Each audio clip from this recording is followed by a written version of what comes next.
Vam suportar eixes bombes que encara ressonen per serres i valls. Vam defugir eixes normes, vam profanar els seus sants, vam agafar aquell quadre i ballarem el ball, el ball, el ball. Del cap per avall.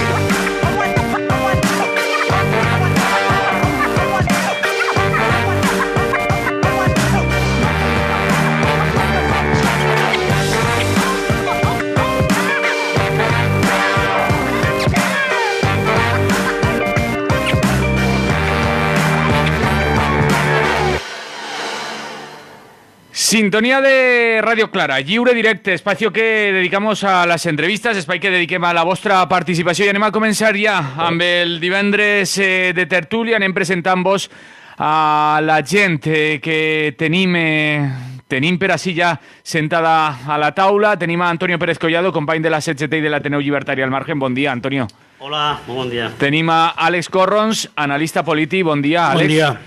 I tenim també a Versus. Y me iba a ir al participante. Participante sí, ser humano básico. No, ahora soy humano representante. Voy a crear una formación política. Porque es muy fácil, es que es muy fácil. Con que digas 4 chorradas, la gente te apoya. Y aparte hay que decirle a la gente que es estúpida para que haya más fervor. Sí, yo estoy convencido de que esto de la democracia en este país va por ahí. Y creo que tengo el éxito garantizado. Voy a intentarlo igual, sí. No sé si llego a tiempo, igual para las europeas o algo, pero me estoy planteando así. Visto el nivel de estupidez y los comentarios que he oído justamente hoy, después de la aparición en el programa ese aberrante que hacen por las noches Yo me he enterado por Polonia. Mira, me he enterado por Polonia. Sí, que estuvo... pues yo lo que me he enterado es por los comentarios y ahora resulta que, bueno, pues hay el blanqueador de anos del Pablo Motos, pues se ve que ha conseguido, pues eso, un blanqueo de la imagen de este individuo. O sea, una cosa terrible porque suena en la juventud. Me han venido cables de varias personas allegadas y jóvenes que mencionaban en que, mira, pues lo que se está comentando, tal. Me ha dejado bastante sorprendido. Estamos en plena campaña de blanqueamiento del fascismo y esto es muy, muy delicado. A mí me está preocupando. Recomane a la audiencia que busque el sketch del programa de Polonia de TV3. Sí, ir al programa en directo, que vea la imitación, que es mucho mejor. Siempre las imitaciones suelen ser mejor y más divertidas. Podem trobar el sketch al voltant de la visita al programa i altre que hi ha molt bo al voltant del desahucio de la mòmia de Cuelgamuros, que també està bé. Té com a convidats allí a... Pero esos son catalufos, ¿no? Los de Polonia. Sí, tenemos eso que... Lo tenemos todo, bueno, somos de lo peor. Podem buscar-ho per les xarxes i es troba. Hem començat parlant d'això y Antonio quería hablarme de la Guardia Civil, no sé. Quieto ahí. A ver. Quieto ahí, no me metas a mí en líos. No, he preguntado inocentemente si va a salir, ¿no? Pero no por entusiasmo ni porque yo sea un patriota. Bueno, pues, ¿te refieres al discurso? Sí, exactamente. En catalán, por cierto, no muy bueno, parecía el mío, pero bueno, por lo menos el hombre hizo un esfuerzo y hizo el discurso en catalán. Pero claro, se le fue la mano un poquito y criticó, sabiendo que había autoridades catalanas y de los Mossos y tal, pues criticó un poco el proceso y se ha montado un gran mosqueo. Pero bueno, yo es que no entiendo cómo la gente se sorprende cada vez que la policía o los Mossos o las compañías republicanas de seguridad de Francia pegan y reprimen. Son cuerpos represivos. Otra cosa es que si hablamos de los bomberos, de los médicos, o hablamos de los curas, que también había que hablar. Cada uno tiene su misión. Y las Fuerzas Armadas son para reprimir y para controlar al pueblo, sobre todo las protestas. ¿El discurso quién lo daba? Bueno, creo que es el jefe de los guardias civiles, no sé qué grado tendrá. Iba a decir el prior del Instituto Armado. No, el prior lo que ha hecho ha sido rezar. El prior ha organizado un rezo colectivo allí en la Morneta, en Montserrat, también, para que salgan los políticos presos. Es así como hay que decirlo ahora, ¿no? Mientras dure la campaña. Sí. Políticos presos, sí. Pues ha hecho una vigilia de esas, una oración colectiva por la libertad. No sé yo si tendrá algún efecto, pero desde luego parece que no hemos salido de de la Edad Media, las procesiones y las novenas y todo eso. Bueno, pues lo de la Guardia Civil es evidente, es un cuerpo armado, está al servicio del Estado, pero que es lo normal, que no hay por qué escandalizarse. Igual que tampoco hay que escandalizarse de que los medios de comunicación, sobre todo los grandes medios, que están para ganar dinero, entrevisten. Si estuviera ya del Destripador y concediera entrevistas, se lo disputarían. Lo que quieren es tener audiencia, y da igual que sea porque has conquistado el Roland Garros, porque has metido el gol del siglo, que se produce todas las semanas el gol del siglo, porque eres una folclórica que ha tenido muchos novios, o un torero que tiene muchas novias, es decir, por lo que sea. Y este fantasma, pues, está por ahí, es una cosa que, bueno, la gente paga por ir a verlo, que también tiene narices, ¿eh? Hay que pagar un donativo para ir a sus mítines, para oír las barbaridades y las mentiras que dice, porque es que está falseando la historia y dice verdaderas barbaridades. Debería llevar un juez detrás e irlo procesando cada vez que abre la boca, porque es que no se entiende que eso se pueda hacer así, ¿eh? Cuando todavía tenemos caliente, bueno, caliente el cuerpo de Franco no creo que esté, pero cuando todavía no lo hemos desenterrado, que siga este hombre diciendo esas barbaridades y justificando cosas que son injustificables. A mí me parece que da una buena imagen de lo que es el país, de lo que son sus medios de comunicación, pues el que se lleve a estos payasos, en el mal sentido de la profesión, evidentemente, porque los payasos son gente encantadora y muy buenos profesionales, los malos payasos que los lleven a la televisión porque están seguros que así se va a crear audiencia. Y además lo llevan monstruos sagrados de la televisión que los hemos creado, bueno, yo no los veo, pero la audiencia, ¿no? Hemos hecho que Javier Vázquez, la Campos, la otra, sean grandes estrellas de la televisión, y claro, pues es normal. Luego nos quejamos de que la gente lo ve. Boicot al hormiguero. Yo no tengo que hacer boicot, yo no lo veo nunca. Claro, en fin, por ahí iría un poco la cosa. Y lo de la Guardia Civil pues ya está explicado. General, encima, era general. Era un general, que eso ya es bastante. Mola, general mola, y mola más capitán general. Bueno, pues como va a ser su fiesta el día 12, la Virgen del Pilar es su patrona. No veo mucho la relación, pero bueno, es su santa patrona, y pues aprovecha el discurso para dar caña. No se pueden aguantar, lo llevan dentro, y el todo por la patria tira mucho. Alex, ¿tú quieres decir algo de todo esto que ha salido en la mesa? Bueno, Versus decía que se iba a montar una plataforma política. Alex creo que se proclamó aquí un día líder Presidente, presidente del mundo mundial casi, ¿no? No, yo la verdad es que dándole vueltas un poco al tema este de los partidos políticos, yo creo que lo que habría que hacer es un partido de personas que no quieren ser representadas. Y entonces lo único que tenemos que hacer es... Un partido para representarlas, y joderlas, ¿no? Ser representantes de personas que no quieren ser representadas. Exacto. Hostia, entonces, hostia, tenemos el partido ya, ¿no? Correcto. Pero además, yendo de cara, o sea, de forma honesta, es decir, vamos a hacer lo que nos dé la gana, vosotros votadnos. Estoy de acuerdo. Y el único punto del programa es que queremos disolver estas instituciones. Y entonces, seguro, yo creo que con ese mensaje tan diáfano, dice, mire, nosotros en cuanto consigamos 2/3 de la Cámara y del Senado, disolvemos esto. Pero eso ya existe en la derecha. Entonces, bueno... Es que tenemos, seríamos la contrapartida, es decir, ahí... No, la derecha quiere Estado para repartir pero bueno, entre los suyos. Bueno, básicamente... antes de hacer la alianza ya estáis discutiendo, antes de la coalición. Escisión. Parecéis a los compañeros de asaltar el cielo. Es lo normal, ¿no? O sea, no se ha creado la plataforma y hay que y ya hay una decisión. Eso da fuerza y da sentido de que está vivo el movimiento. Exacto. Muy bien. Yo creo que deberíamos hablar con los compañeros del Parrús, porque igual podemos aprovechar la plataforma que tenían montada, si ¿no? el ínclito en aquellos tiempos. El presidente de Parrús, que era Anacleto, no sé cómo se llamaba, bueno, lo conocemos y hasta sería posible que estuviera escuchándonos alguna vez.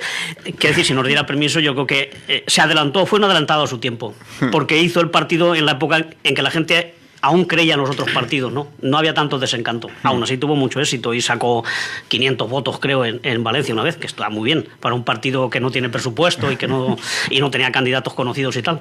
Pues aún así se metieron 500 papeletas, creo, 400 y pico, que se quedaron pasmados los de la Junta. ¿Y de esto qué es? Un partido que era un entero, ¿no? Sí, que además regalaba dinero, regalaba una peseta. Se cogió la guía telefónica y a, no sé, 200, 300 personas elegidas, entre ellas María Consuelo Reinas y gente muy representativa de la sociedad valenciana, les mandó una peseta. Y llegaron a sacar una nota y decía, el único partido que manda dinero. Y bueno, fue apoteósico. Eso haría falta ahora gente así. Estaba buscando las siglas, y era Partido Anacoreta Revolucionario Reconstituido Universalmente Salido. Sí.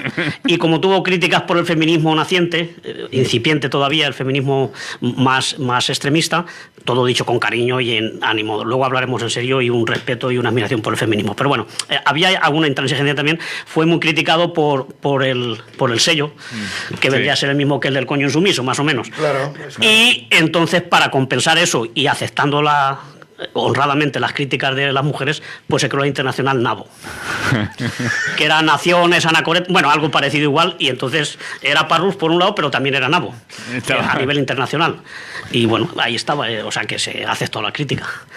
Hicisteis una exposición, no sé cuánto hace ya en... No, y tenemos un libro. Está el libro. Tenemos un libro del Parrus, sí. Ahí por ahí, yo aún recuerdo. Era sobre todo el Cristo, porque hacía muchas viñetas, pero una eran los 3 crucificados. Bueno, a veces faltaba uno porque estaba robando, porque tenía puentes, pero eran los diálogos que había entre los 3 crucificados del Gólgota.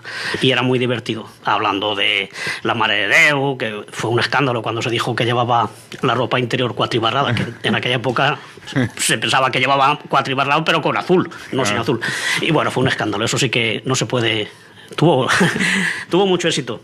Yo tuve el honor de ser, creo que era el 3º o el 4º de la lista. Ah, pues. Que a punto de haber sido diputado. Claro, hubiera habido gente luego que no hubiera anulado las elecciones, porque no habíamos pasado por el registro. En fin. Bueno, fue muy divertido y era creativo y tal. Luego hubo otro intento que era la piara, que ese sí que se registraban con fotocopia del DNI y tal, que me acuerdo que una vez en el carnaval, cuando se hacía carnaval en Benimaclet, allí en la plaza, vinieron allí con una fotocopiadora y todo para fotocopiar el DNI de la gente por las 2 caras. Pero luego algo fallaba y no se iban a contabilizar las firmas que hacían falta, pues no sé si eran 30.000 o no sé cuántas, pero iba muy bien. Y era presentar un cerdo, evidentemente, como presidente. Como candidato. Que es lo que ha hecho luego otros partidos, lo han copiado, ya han presentado un cerdo. En fin, pues, bueno, humor aparte, hay que ser creativos y reírse hasta de uno mismo. Ahí está. No hace mucho recuperamos una grabación que nos pasó un compañero digitalizada sobre un programa aquí en Radio Clara en aquellos una entrevista años, también, sí, hablando sobre, bien, sí. sobre el partido y sus propuestas, sí, sobre el Parrus. Pero bueno... Volvamos a la realidad, triste realidad. Alex, no sé si ya has llegado a alguna conclusión de todo esto. No, lo he dicho, que lo que hace falta es alguien que prometa de una vez por todas, pues disolver todo esto. Y yo estoy convencido de que desde la negación a lo que hay, seguro que se obtienen mucho más favores que de lo constructivo, porque parece que en lo constructivo aquí nadie está. Así que, pues nada, prometemos la destrucción para la creación, ¿no? Sí, porque el otro día el intermedio, que a mí a veces, pues... aprecio el equipo de guionistas que tiene, sacaron, yo lo tenía más o menos en mente porque me acuerdo de todas las campañas, ¿no? Que empezaron con 500.000 de puestos de trabajo, luego 800.000, luego 1.900.000, y ahora creo que las últimas elecciones ya era 2 millones y pico de puestos de trabajo nuevos, además de calidad, no empleos basura. Es decir, que ya es muy difícil poder prometer más de lo que han prometido otros, aunque luego nadie lo ha hecho, evidentemente. Cuando el mensaje es que de aquí al 2050 va a desaparecer un 30 y pico % de los puestos de trabajo en la mano de obra. O sea, es una cosa tremendamente contradictoria. ¿Qué van a estar trabajando?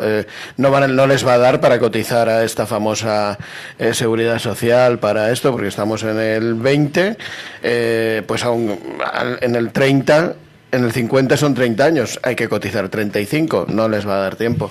No sé, es todo tan falaz y a la vez tan sorprendente que haya un aura de credibilidad flotando en el ambiente para que la gente tome decisiones, o que la misma gente se acoja a esto para justificar sus malas decisiones, entiendo, respetando mucho lo que piensa cada uno, pero es que es ir a la nada directamente. Parlen de creació de llocs de treball, però de reducció de jornada, de canvi de model de estos llocs de treball, no. De ocuparse, como decimos muchas veces, de que esos nuevos empleos vayan ocupados a los cuidados y a esas cosas. Sí, el otro día justo... No se les ocurra a nadie, ¿no?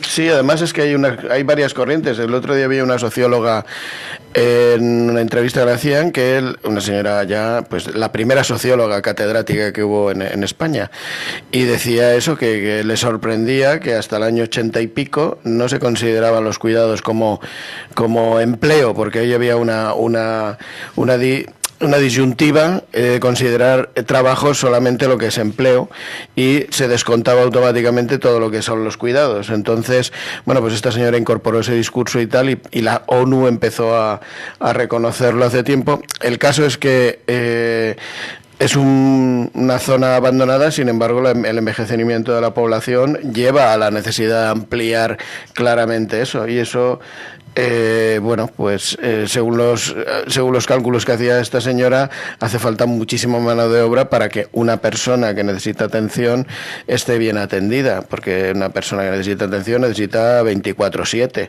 o sea, no es alguien que, y con los sueldos que tienen pues los jubilados y tal, pues no pueden ni tener una persona que les ayude 2 horas. Es una aberración. Y bueno, pues por ahí se podía ampliar, igual también por la transición ecológica hacia, pues eso, una economía verde, en fin, hay algunos detalles, pero de todas maneras es que está todo para tirar abajo, como dice Alex, y volver a reconstruir. Claro, es que estar ahí en la navegación intermedia entre reforma y ruptura, pues para mí es bastante inquietante y genera cierta ansiedad y tal vez más frustración incluso. No sé, eso queda un poco en el aire también. Alex. Hay una frase que suele decir nuestro amigo Taibo, que no sé de dónde la cogió, lo dije un día, ¿no? Decía, colapse ahora y evite aglomeraciones.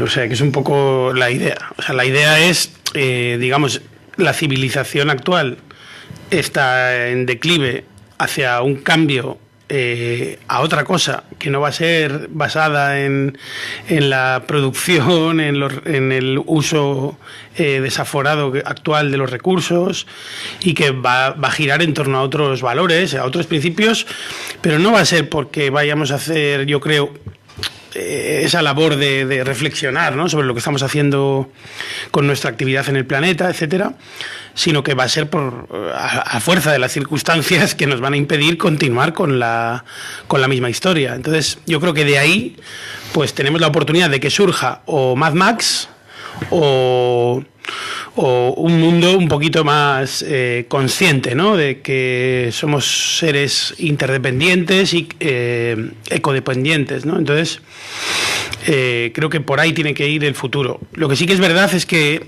lo que es el trance de una civilización a lo nuevo, pues claro, te trae conflicto, ¿no? Puede traer conflicto, puede traer sufrimiento, y porque en un primer momento no se acepta, ¿no?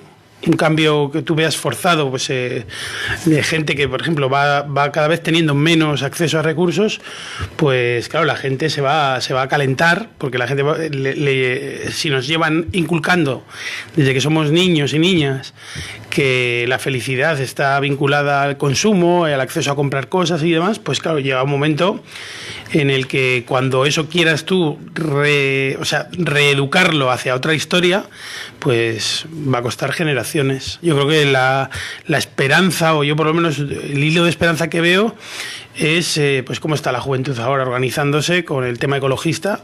Yo creo que nunca antes había habido un movimiento ecologista tan joven, ¿no? O sea, porque sí que es verdad que ha habido movimientos ecologistas toda la vida, pero yo qué sé, ¿no? Yo no recuerdo al menos ver a chavales de 15, 16 años encabezando todas estas historias, ¿no? Normalmente es gente pues un poquito más mayor, de 20, 30, tal, ¿no? Y eso es una esperanza, evidentemente, porque esa es la generación que le va a tocar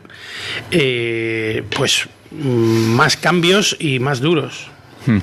Anem entrant amb el primer tema, que jo crec que precisament ha vingut també... Hemos entrado ya. Sí, ha vingut rodat. O tangencialmente, pero bueno, el caso es que hemos entrado. El titular que tenia jo escollit era l'acampada pel clima diu adeu després d'exigir fets davant la crisi davant la ministra Rivera.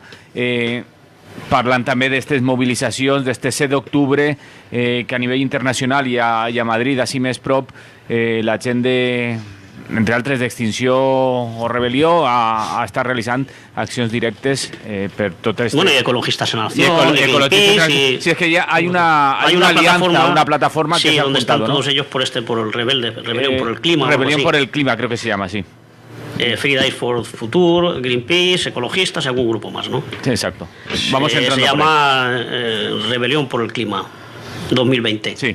Ya hemos hablado ahí cuando hubo las manifestaciones, entramos ahí, yo manifesté una postura bastante contundente, creo, respecto a que hay que seguir hurgando en en el tema de quién es verdaderamente responsable de todo esto, porque parece ser, vuelvo a tener la sensación de que tenemos que ser ultra conscientes, tenemos que tener un comportamiento impecable con el sistema, pero que está muy bien, perfecto, tenemos que ser muy coherentes, tenemos que evitar pues el tema de plásticos, no sé qué, todo este rollo, reciclar, vale, pero yo creo que la clave de todo esto es empezar a desenmascarar de dónde viene y cuáles son los responsables últimos.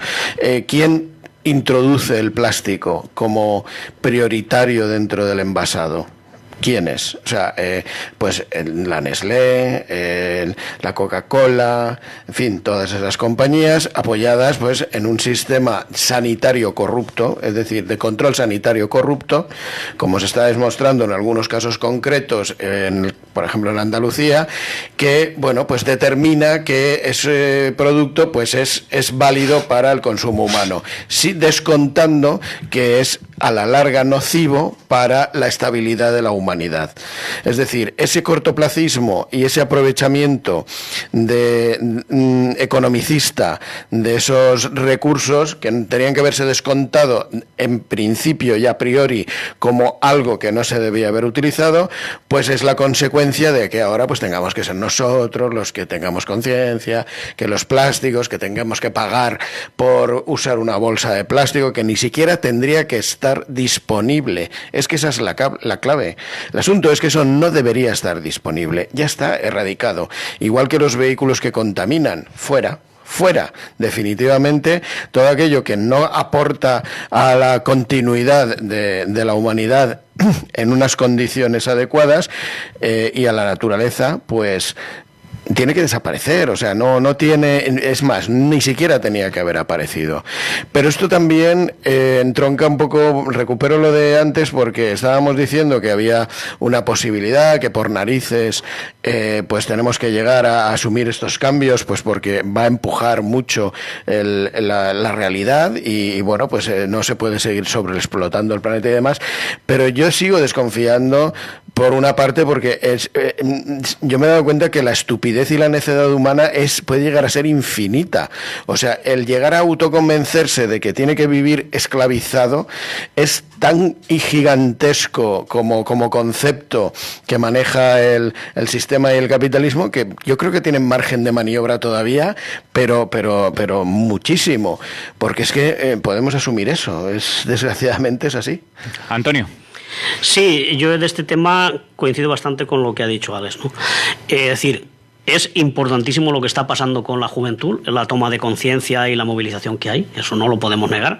Nunca había sido tan generalizado ni gente tan prematura, digamos, el compromiso, y además que tiene bastante profundidad, no es una cosa de, pues eso, de una fiestecita, no, hay gente que habla y tiene unos argumentos contundentes, y además incluso en su vida cotidiana han apostado por esas cosas, ¿no? El tema de ser veganos, denunciar a las multinacionales y a los gobiernos, es decir, que no estamos hablando de cuatro tonterías, ¿no?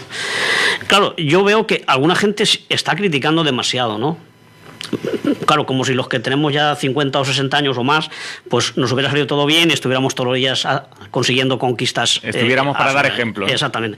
Que si son ingenuos, que si su movilización no molesta a nadie, que si el otro día se fueron al puente y ya lo habían avisado.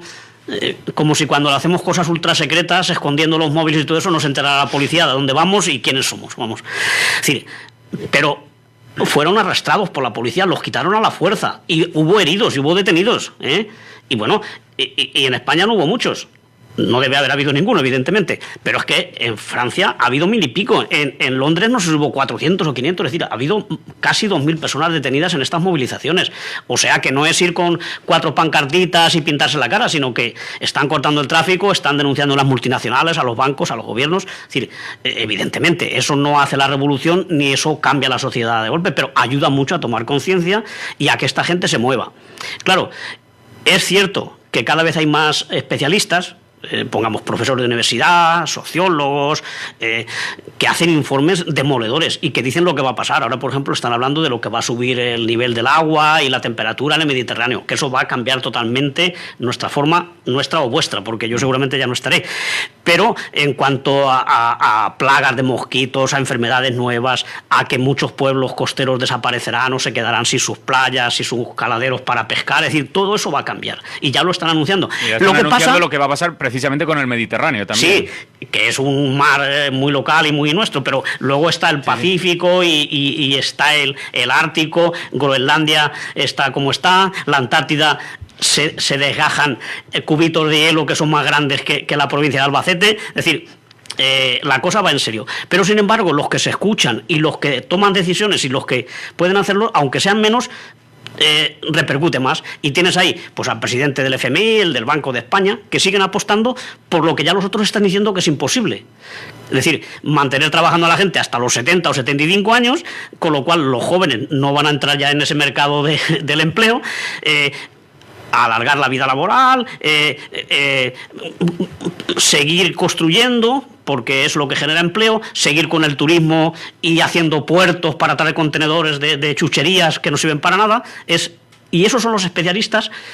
Y luego los economistas que salen en todas las televisiones, y la patronal y los que deciden y los políticos, pues es a los que escuchan. Y sin embargo, a la otra gente que hace estudios mucho más rigurosos, mucho más sensatos, menos pagados por las multinacionales, porque en muchos de estos casos son las propias multinacionales las que le pagan a estos expertos, entre comillas los expertos, para que hagan esos informes a favor de sus pesticidas o de la construcción o de lo que toque en ese momento, o de que las pensiones son insostenibles y todo ese tipo de cosas. Es decir, que son menos gente, pero están más organizados y políticamente pues son más escuchados que a los millones de jóvenes y que los cientos de especialistas con muy buenas carreras, mucha información y que hacen trabajos demoledores, que frente a ellos estos cantamañanas que salen en la tele siendo agoreros y apostando por el desarrollismo no serían capaces de mantener un debate de igual a igual. Pero claro, tienen muchos más altavoces que la gente crítica. Alex. Por cierto, una de las personas detenidas en Madrid fue Jorge Richman, que sociólogo, bueno, un tipo muy comprometido y que sabe mucho de estas cosas. Sí, de hecho, él contó al salir de la comisaría, hizo un comentario pues sobre lo que había visto en Moratalaz, ¿no? en el cuartel de la policía, que en tono más bien despreocupado un policía debió decir: eso está perdido, solo queda rezar. Y dice Jorge Richman: pocas expresiones mejores del nihilismo básico de nuestra sociedad. Nos adentramos en un ecocidio. O sea, hasta la propia policía, ¿no? Dice: si aquí no hay nada que hacer, aquí lo único que queda es rezar, ¿no? O sea, como ya dando... El último recurso. Pero en realidad es un pensamiento muy extendido, es decir, porque llega un punto en el que cuando tú ya tienes una cantidad de datos, mogollón de datos, ¿no?, que te indican que el rumbo es de colisión, pues claro, cuando ya has conseguido convencer a las personas que tienes enfrente de que esto es una realidad, hay dos maneras de tener actitud. Una es la de construir algo diferente y partiendo de otras bases, de otros valores, y la otra, y la más fácil, es la resignación y decir: bueno, aquí mientras esté yo aquí, pues venga, y el de mañana que se apañe, que eso es un poco lo extendido, es decir, no hacer nada por cambiar la situación, porque te ves incapaz tú solo de hacer ningún cambio que necesita ser global. Bueno, principalmente en el 20% del planeta, que somos los que cargamos con la mochila de los recursos, porque el otro día hice un escrito también sobre este tema de los aranceles, ¿no? Claro, porque la gente se ha cabreado mucho con los aranceles de Trump. A mí me parece que está bien que haya aranceles. De hecho, creo que debería haber aranceles para todo lo que venga de más de 300 kilómetros a la redonda. O sea, no hablo de fronteras Estado-nación, sino de frontera ecológica. Usted tiene que traer, pues yo qué sé, ¿no?, productos de América Latina o no sé dónde, o de Bangladesh o de no sé dónde, pues aquí a pasar por caja, ¿no? Porque hay una mochila ecológica aquí de la leche. Entonces dejará de haber tanto movimiento de mercancías. Y creo que es importante que tengamos en cuenta que el 20% del planeta somos los que nos estamos fundiendo la cosa, porque, por ejemplo, el consumo de energía de la ciudad de Nueva York, con 19 millones y medio de habitantes, consume la misma energía que todo el África subsahariana, que son 791 millones de habitantes. Ayer, discutiendo con una persona, me decía, bueno, es que somos muchos seres humanos y entonces hay que dejar de reproducirse tanto, porque entonces, digo, no. Digo, mira, en Nigeria tienen 9 hijos. Por necesidad, porque no se pueden jubilar, no hay una seguridad social que les dé una prestación de un subsidio de jubilación. Y entonces, ¿qué hace la gente? Tener 9 hijos, 3 puede ser que fallezcan por el camino a la adolescencia, y los 6 que quedan pues van a ser el sustento de la familia. Probablemente de esos 6, 2 se irán por ahí a buscarse la vida fuera del país o lo que sea, y los otros 4 se queden cuidando del campo y manteniendo a los padres cuando ya tengan 45, 50 años, ya no puedan trabajar duro en el campo, y entonces allí les sustituirán. ¿Es una mentalidad diferente? ¿Es un problema la sobrepoblación? No directamente. Me refiero a que, por ejemplo, aquí en el Estado español, por cada 2 personas creo que tenemos 1,3 o 1,4 hijos.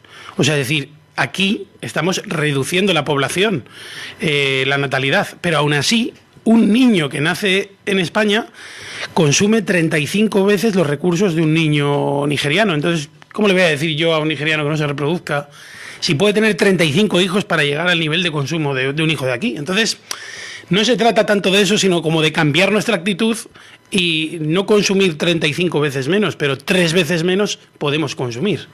Que es de lo que se trata, que es lo que se está diciendo, para que esos que están en Nigeria también puedan subir un poco su nivel de acceso a ciertos recursos y tal, ¿no? Entonces, bueno, yo creo que por ahí deben de ir las cosas, ¿no? Tomar conciencia de que no es tanto el problema de tener hijos como en el hecho de cómo vivimos y en torno a qué gira la economía. Si nos vamos a los cuidados, pues podemos ser muchos millones de personas. O sea que no es el problema, me refiero.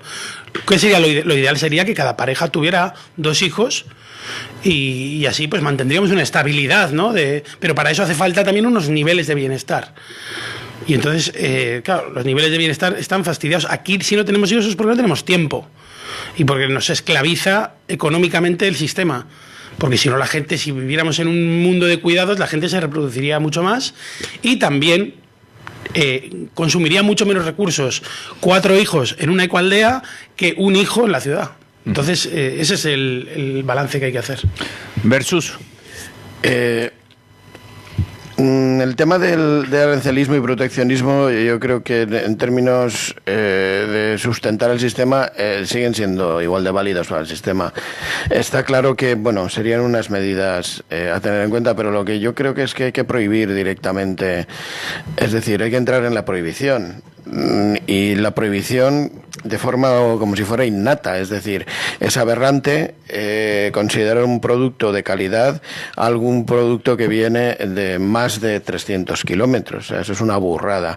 Entonces ya originalmente eso, si no es posible que se entienda, pues habrá que prohibirlo.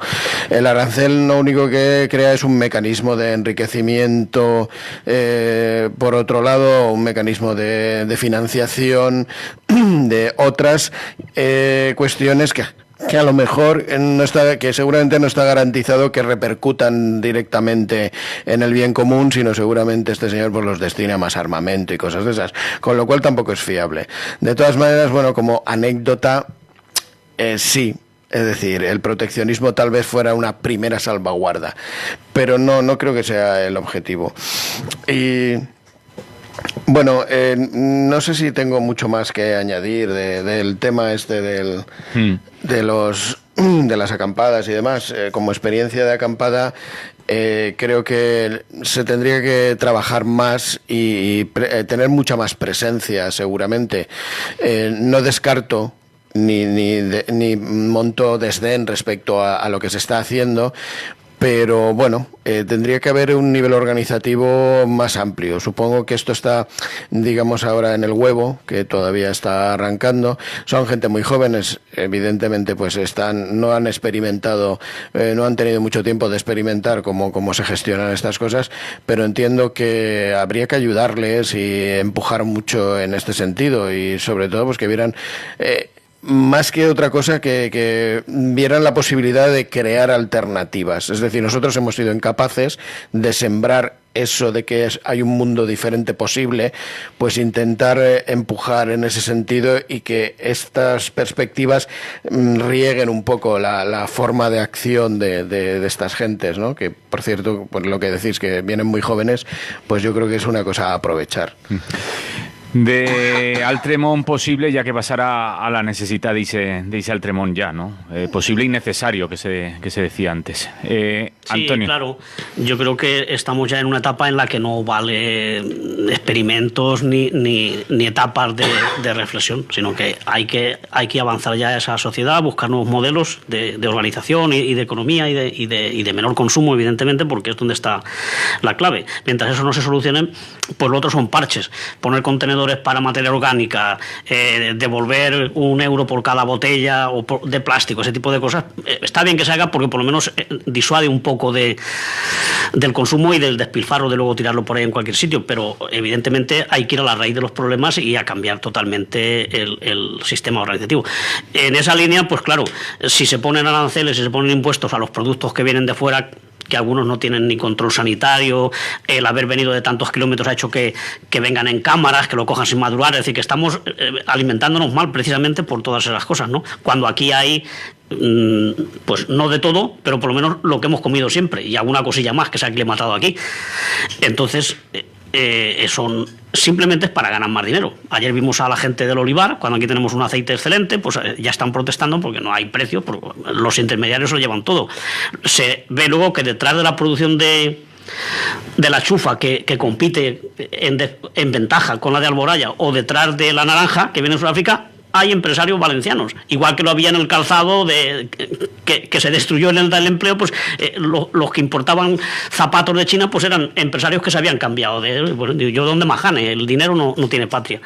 Entonces, pues eso sí, lo que hay que hacer es fomentar los productos de cercanía y de calidad ecológica y tal, quitarles o darles subvenciones o quitarles más impuestos y ponerle a lo que se importa, que normalmente es de grandes multinacionales y que no tiene condiciones. Yo no hablo de cerrar fronteras, evidentemente, ni a las personas ni a los productos, pero de alguna manera sí que hay que disuadir ese mercantilismo en el que hemos entrado, porque es que todo lo que se diseña, ya sean autopistas, corredores ferroviarios, puertos, todo es para traer más mercancías, que aquí no hay necesidad. Es decir, aquí tenemos de todo y se puede traer incluso de países más cercanos, pongamos por caso Portugal o Marruecos, cuando hiciera falta. Y luego el tema de la población también es un absurdo, ¿no? Que siempre se dice que los chinos y los indios nos están destrozando el planeta, y yo me tomé una vez la molestia de sacar la población por kilómetro cuadrado, y los que eran peligrosos era Holanda y alguno más por ahí. China aún podía crecer, bueno, de hecho sigue creciendo, ¿no? Pero es decir, por la extensión que tiene, y Rusia y tal, pues no hay ningún problema. Y además está demostrado que cuando hay más nivel de vida y más riqueza y más bienestar, es cuando se deja de tener hijos. En España lo hemos vivido. De familias de 10 y de 11 hijos hemos pasado a 2 y a 1. Y no ha hecho falta ninguna campaña, ni que se esterilice a la gente, ni cosas de esas. Simplemente, pues no hay necesidad. Por eso, porque ahora hay un sistema, o había, que te protege cuando te haces mayor. Es decir, antes eran los hijos los que te cuidaban, si llegabas a los 60 años, que no todo el mundo llegaba, y ahora eso, pues ya no hace falta que tengas hijos pensando en eso. Además, los hijos ayudaban en el trabajo, ahora ya no, y ha sido la gente de forma natural la que ha dejado en toda Europa de reproducirse. Igual pasaría en estos países cuando alcancen otro nivel de vida equivalente al nuestro. Tenim una telefonada, anem a treure-la en antena i tornem a la taula. Bon dia, buenos días. Buen día, soy Constantí, de Mislata. Dando la razón, porque la tenéis, en vuestro pesimismo, yo no quiero ser un pesimista irresoluto y tener alguna gotita de optimismo. Y os voy a dar una noticia muy interesante, y es la siguiente. Habéis hablado de la película Mad Max, que fue una película que se hizo en Australia. por un director australiano y productor australiano y actores australianos. Pues bien, si hoy se produjera esa película Mad Max, resulta que sería imposible por la sencilla razón que Australia tiene ya casi el mismo número de electrolineras, que son como gasolineras para vehículos eléctricos, que funcionan con energía solar, eólica y geotérmica y hasta biomasa. Y resulta que además tienen autobuses y camiones eléctricos. Y resulta que es uno de los países que más placas solares fotovoltaicas tienen en los techos de las casas. En los techos de las casas y de los almacenes y de los hospitales, escuelas y universidades. Y hasta en los cuarteles de la policía y del ejército, que así sirven para algo, ¿no? Para tener techos solares. Esto por un lado. Por el otro lado, quiero hablar de la gran mentira europea que se nos metió con el dióxido de carbono. Resulta que mientras Europa defendía que había que disminuir el dióxido de carbono y al mismo tiempo hacía muy poco realmente por disminuir el dióxido de carbono, Estados Unidos y Canadá defendían que había que reducir el óxido de nitrógeno y el dióxido de nitrógeno, porque es cancerígeno, afecta a los pulmones y al sistema cardíaco y hasta los riñones. Y resulta que ganaron los europeos y ahora resulta que ha salido unos datos increíbles que demuestran que Europa es una isla de el diésel. El 70% del óxido de nitrógeno del mundo y el dióxido de nitrógeno del mundo se produce en Europa, seguida por un 15% por la India, un 8% por China, un 2% por Sudamérica y un 1% por Norteamérica. Entonces nos han engañado. Yo me siento engañado. El óxido de nitrógeno y el dióxido de nitrógeno hay que rebajarlo ya en Europa, porque nos produce enfermedades cardíacas, como el flúter que yo tengo en mi corazón, o la enfermedad cardíaca que tiene mi madre. Entonces, ¿por qué se ha ocultado eso? Y ahora, gracias al que las alcaldías progresistas de Madrid y de Barcelona redujeron la entrada de los vehículos diésel dentro de estas dos ciudades, ahora se ha descubierto el monóxido de carbono y el óxido de carbono y el dióxido de carbono. Por supuesto que hay que reducirlo, los dos, pero no cada uno por su lado. Vale, muchas gracias y salud. Salud i gràcies per llamar, Constantí. Salut. Tornem a la taula. Bueno, tenim per així ja a Rafael Juan, periodista, company de Rusafa Radio. Buen día, Rafael. Buenos días y como siempre, perdona por el retraso, sabéis que no puedo venir antes. Buen día. Tú ya lo sabes. Sí, y... tranquilo. Te hemos excluido del partido que hemos formado al comienzo de... Estupendo. No hay cosa que más ilusión me haga que me excluyan. Partido para representar a la gente no quiere representación. Pero ya teníamos una escisión por aquí, así que igual Ya hemos empezado. Rafael, bueno, a ver si está escuchando, le dejamos hablar a Alex y después, si quieres, dices tú alguna cosilla, ¿vale? Muy bien. Alex. Bueno, a ver, de alguna manera es como que no queremos verla, contestando un poco a Constantí, ¿no? Porque es que todo este tipo de implementación de las nuevas tecnologías, de las energías renovables, no son lo milagrosas que se nos pretende decir, porque por mucho que sustituyamos todo, lo electrifiquemos todo, etcétera, no tenemos recursos ni siquiera para construir la cantidad necesaria para sustituir al petróleo, digamos, en un montón de cosas. Y hay un montón de cosas que sin petróleo no van a funcionar, o sea, porque no todo se puede electrificar, ¿no? Porque los pesticidas no se electrifican y a lo mejor lo que hay que hacer efectivamente es abandonar los pesticidas basados en el petróleo, etcétera, y la agricultura extensiva y todo eso que consume muchísimo petróleo. Estaba mirando ahora datos del consumo de petróleo, ¿no?, en el mundo. Entonces, cada día en el mundo entero se consumen 100 millones de barriles de petróleo, que es una barbaridad. El 22% lo consume Estados Unidos, el 17% China y en España, por ejemplo, el 1,2%. Claro, nos estamos poniendo en un caso de que creo que el barril Brent son 100 y algo litros de petróleo. Y eso, por ejemplo, por habitante al día, en Estados Unidos es un 0,07 barriles. O sea, cada persona se está fundiendo... Casi, bueno. Sí. Cada 10 personas... Cada 100 personas se funden un barril entero. Claro, entonces dices, joder, ¿cómo es posible, no? O sea, pues 1 litro prácticamente de petróleo al día, pero no estamos pensando solo en los coches, porque no todo el mundo tiene vehículo, ¿no? Y no todo el mundo lo coge todos los días. Y aquí es un tema de que más de la mitad del petróleo se va en el sistema alimentario, en su logística, etcétera. Luego está la producción, etcétera, ¿no? El transporte y otras cosas. Pero en la comida es donde se va la mitad del petróleo del mundo. Entonces hay que replantearse todo eso, lo de los coches eléctricos y los paneles solares, muy bonito y muy tal, y muy utópico, y además el sistema le interesa mucho esto del capitalismo verde, ¿no? Que es, venga, vamos a fabricar paneles solares hasta que se acabe el mundo, ¿no?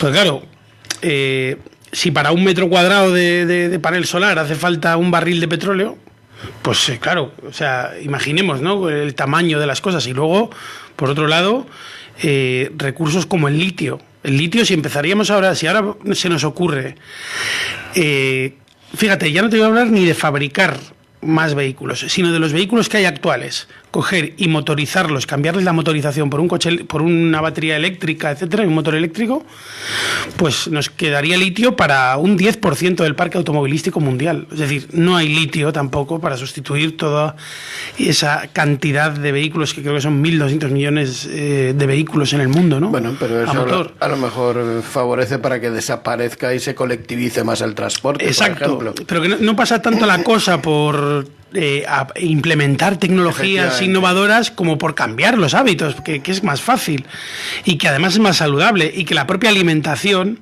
que es donde se va la mitad del consumo del petróleo, ahí no hay historia que valga. Ahí la única historia que vale es la agroecología, los huertos urbanos, en empezar a cambiar el asfalto por lugares en los que se produzca alimento de cercanía y saludable, ¿no? En el que no vivamos en una ciudad, en un contexto de contaminación absoluta, etcétera. Entonces, yo creo que la clave está en reducir nuestra movilidad o nuestra necesidad de movilidad al mínimo, es decir, que no tengamos necesidad de ir a un trabajo a 100 kilómetros todos los días, que no tengamos la necesidad de comprar en un supermercado, en una gran superficie, productos que vienen de China, de Ecuador o de no sé dónde, porque son más baratos y porque no nos podemos permitir otra cosa, sino que podamos producir cercanía y darle de comer también a nuestra comunidad, ¿no? Por ejemplo, aquí en Valencia, con todas las posibilidades que tiene la huerta. En vez de poner pues la ampliación de la V21, pues ponga usted huertos y recoja la naranja, recoja los tomates, lechuga, lo que sea. Es decir, que haya una economía local potente, esa es la base. Y luego ya, la tecnología que tengamos que tener y que necesitemos energía para ello, evidentemente utilizaremos energías renovables, que no son energías limpias, son renovables, porque significa que puedes volver con el mismo aparato, con la misma tecnología, puedes seguir produciendo más energía, pero eso no significa que no tenga un coste en recursos el producir eso. Tiene muchísimos costes y además todas las energías, incluida la eólica y todas, utilizan un montón de minerales y tal que son súper escasos, muy caros, muy difíciles de extraer, y se consume un montón de energía en eso. Rafael, estábamos hablando de la acampada por el clima y de las movilizaciones que han habido. Ya lo he pillado, ya. Y tenemos que ir entrando también en otro punto. Dice, Espanya suspèn en els seus objectius per 2020 ja més persones en risc de pobresa que en 2008. Yo creo que, no sé cómo podemos ir pasando, pero yo creo que lo vais a conseguir. Seguro. Bueno, yo creo que está todo relacionado. Es el capitalismo lo que está detrás tanto de los índices de pobreza como de la contaminación y la situación de emergencia climática que vivimos. A mí, de esto de los objetivos de reducción de los índices de pobreza, me hace gracia, entre comillas.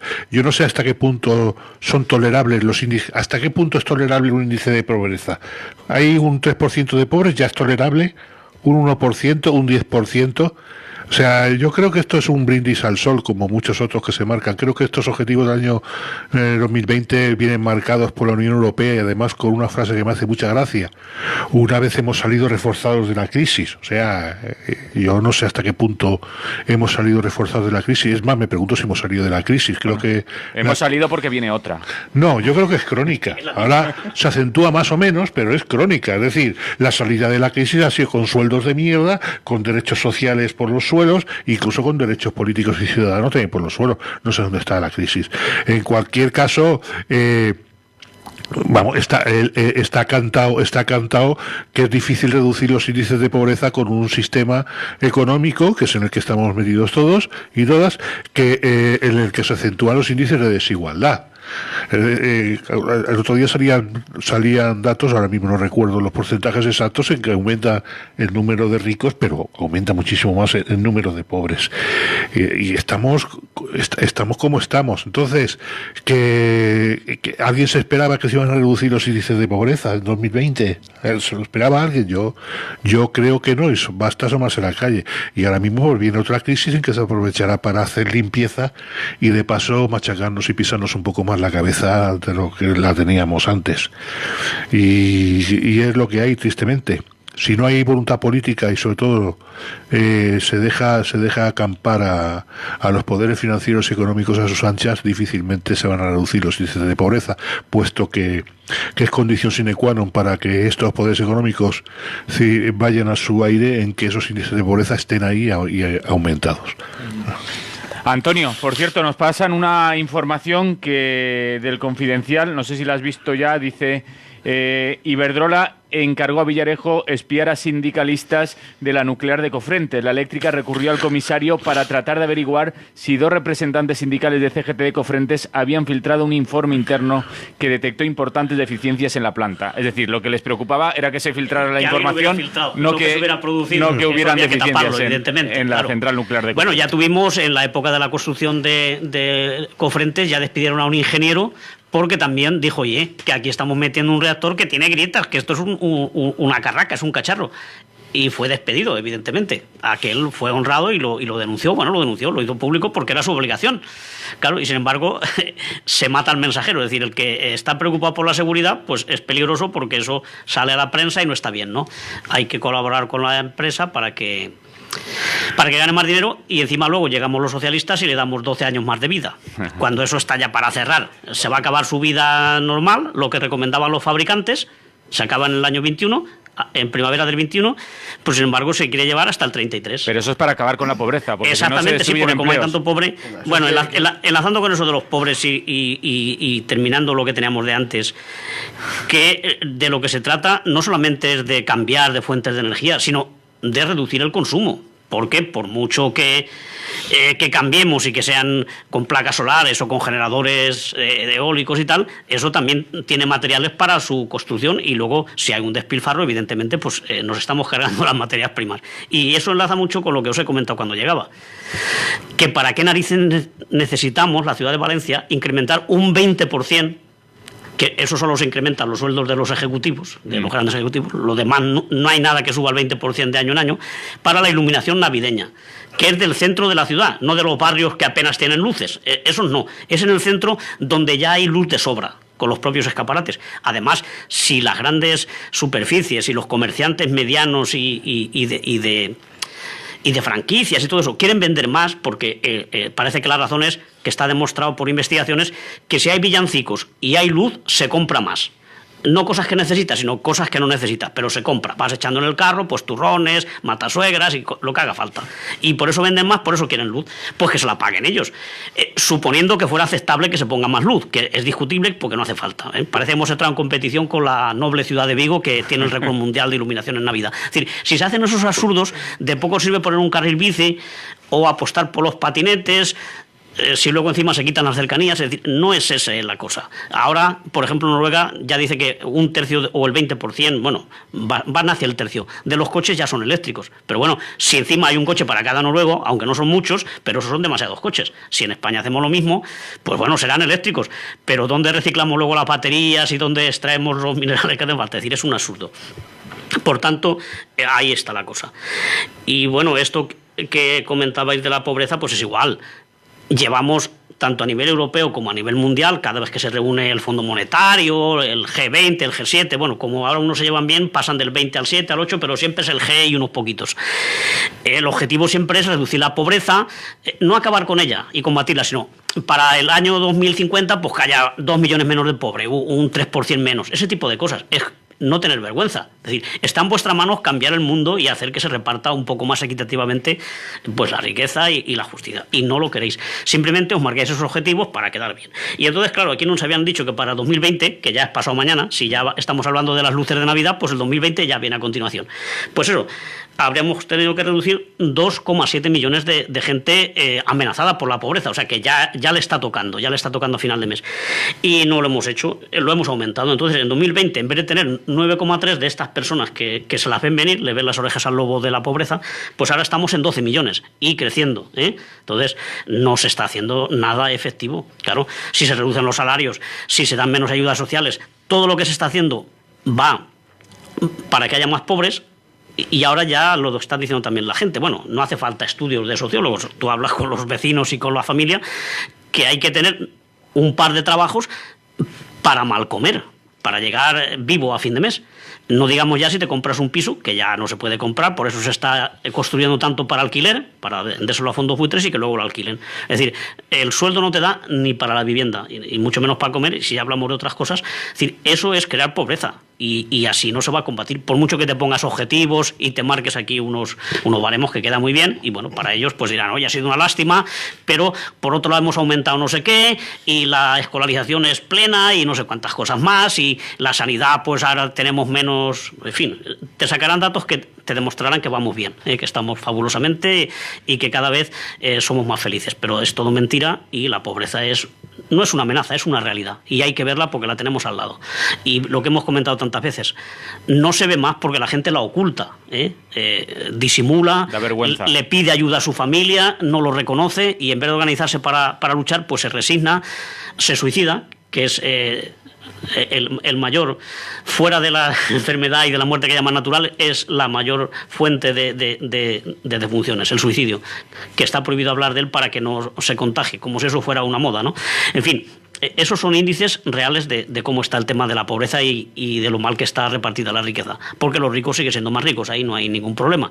Y con esta nueva crisis, o la nueva parte de la crisis que hay, pues va dirigida contra los mismos, porque los grandes bancos y las grandes multinacionales van a seguir ganando más. Y ahí está, es decir, yo creo que es una noticia malísima, pero que forma parte de su juego. Nadie se había creído que iban a combatir la pobreza, como tampoco nos creemos en cada campaña cuando prometen 2 o 3 o 4 millones de empleos nuevos. Es decir, es una forma de prometer y de no cumplir. Versus. Yo me gustaría irme un poquito lateralmente sobre esto, porque a mí me parece que este concepto es una medida de coacción. Es decir, yo no... Quiero decir, no estoy haciendo negacionismo de la pobreza, pero sí que en este contexto y este formato sociopolítico y económico, dado que es un corset del cual tú no te puedes salir, te están diciendo que existe la pobreza y que cuidado, que puedes ser pobre en algún momento, en vez de enfocar y decir, vamos a ver, es que no tengo por qué asumir que las cosas se tienen que hacer de esta manera, de tal manera que el concepto de pobre pues tendría otra semántica, ¿no? Completamente diferente, porque además esto a lo que conduce en el imaginario es a ambicionar ser rico.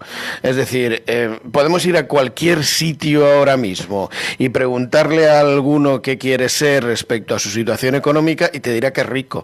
Rico en el contexto de lo que es el imaginario de ricos. Entonces, sí que es verdad que desgraciadamente y donde estamos, pues el concepto es válido, pero lo que hay que hacer es establecer con mucha fuerza el cambio de perspectiva y de paradigma. Es decir, no se puede estar ahí diciendo que pobre soy, cómo me gustaría ser Amancio Ortega. O sea, ¿esto qué quiere decir?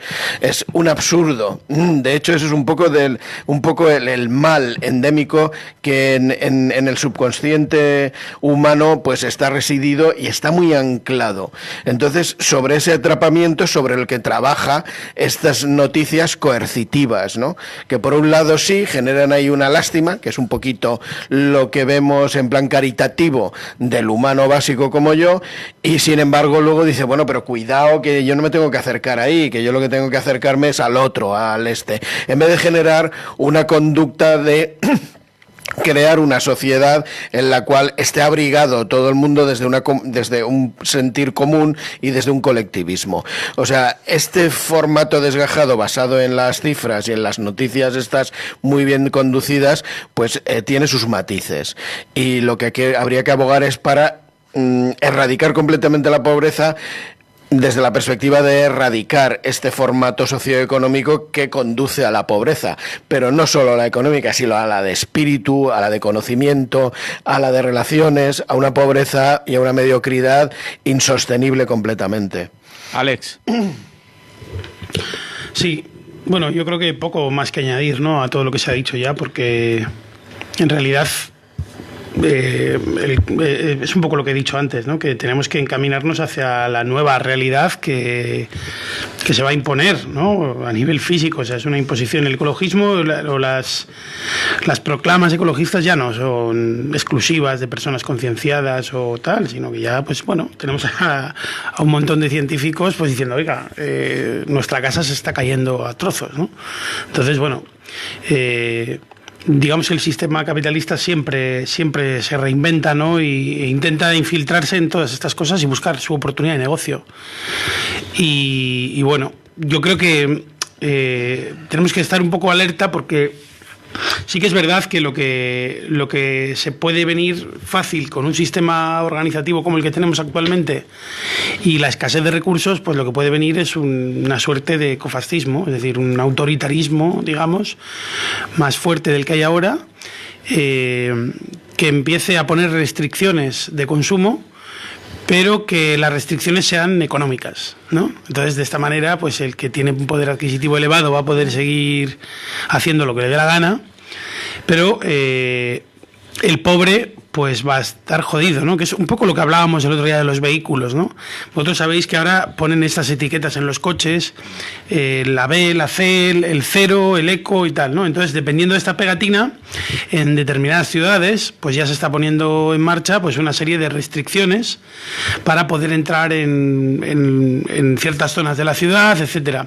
O, por ejemplo, si hay una alerta de contaminación por encima de lo estipulado, pues que ese día pues los que tengan la B y la C no pueden entrar en toda la ciudad de Madrid, por ejemplo, en Barcelona, donde sea.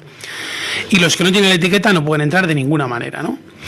Entonces, fijaos cómo es la cosa, que yo puedo tener un coche diésel... De cada letra.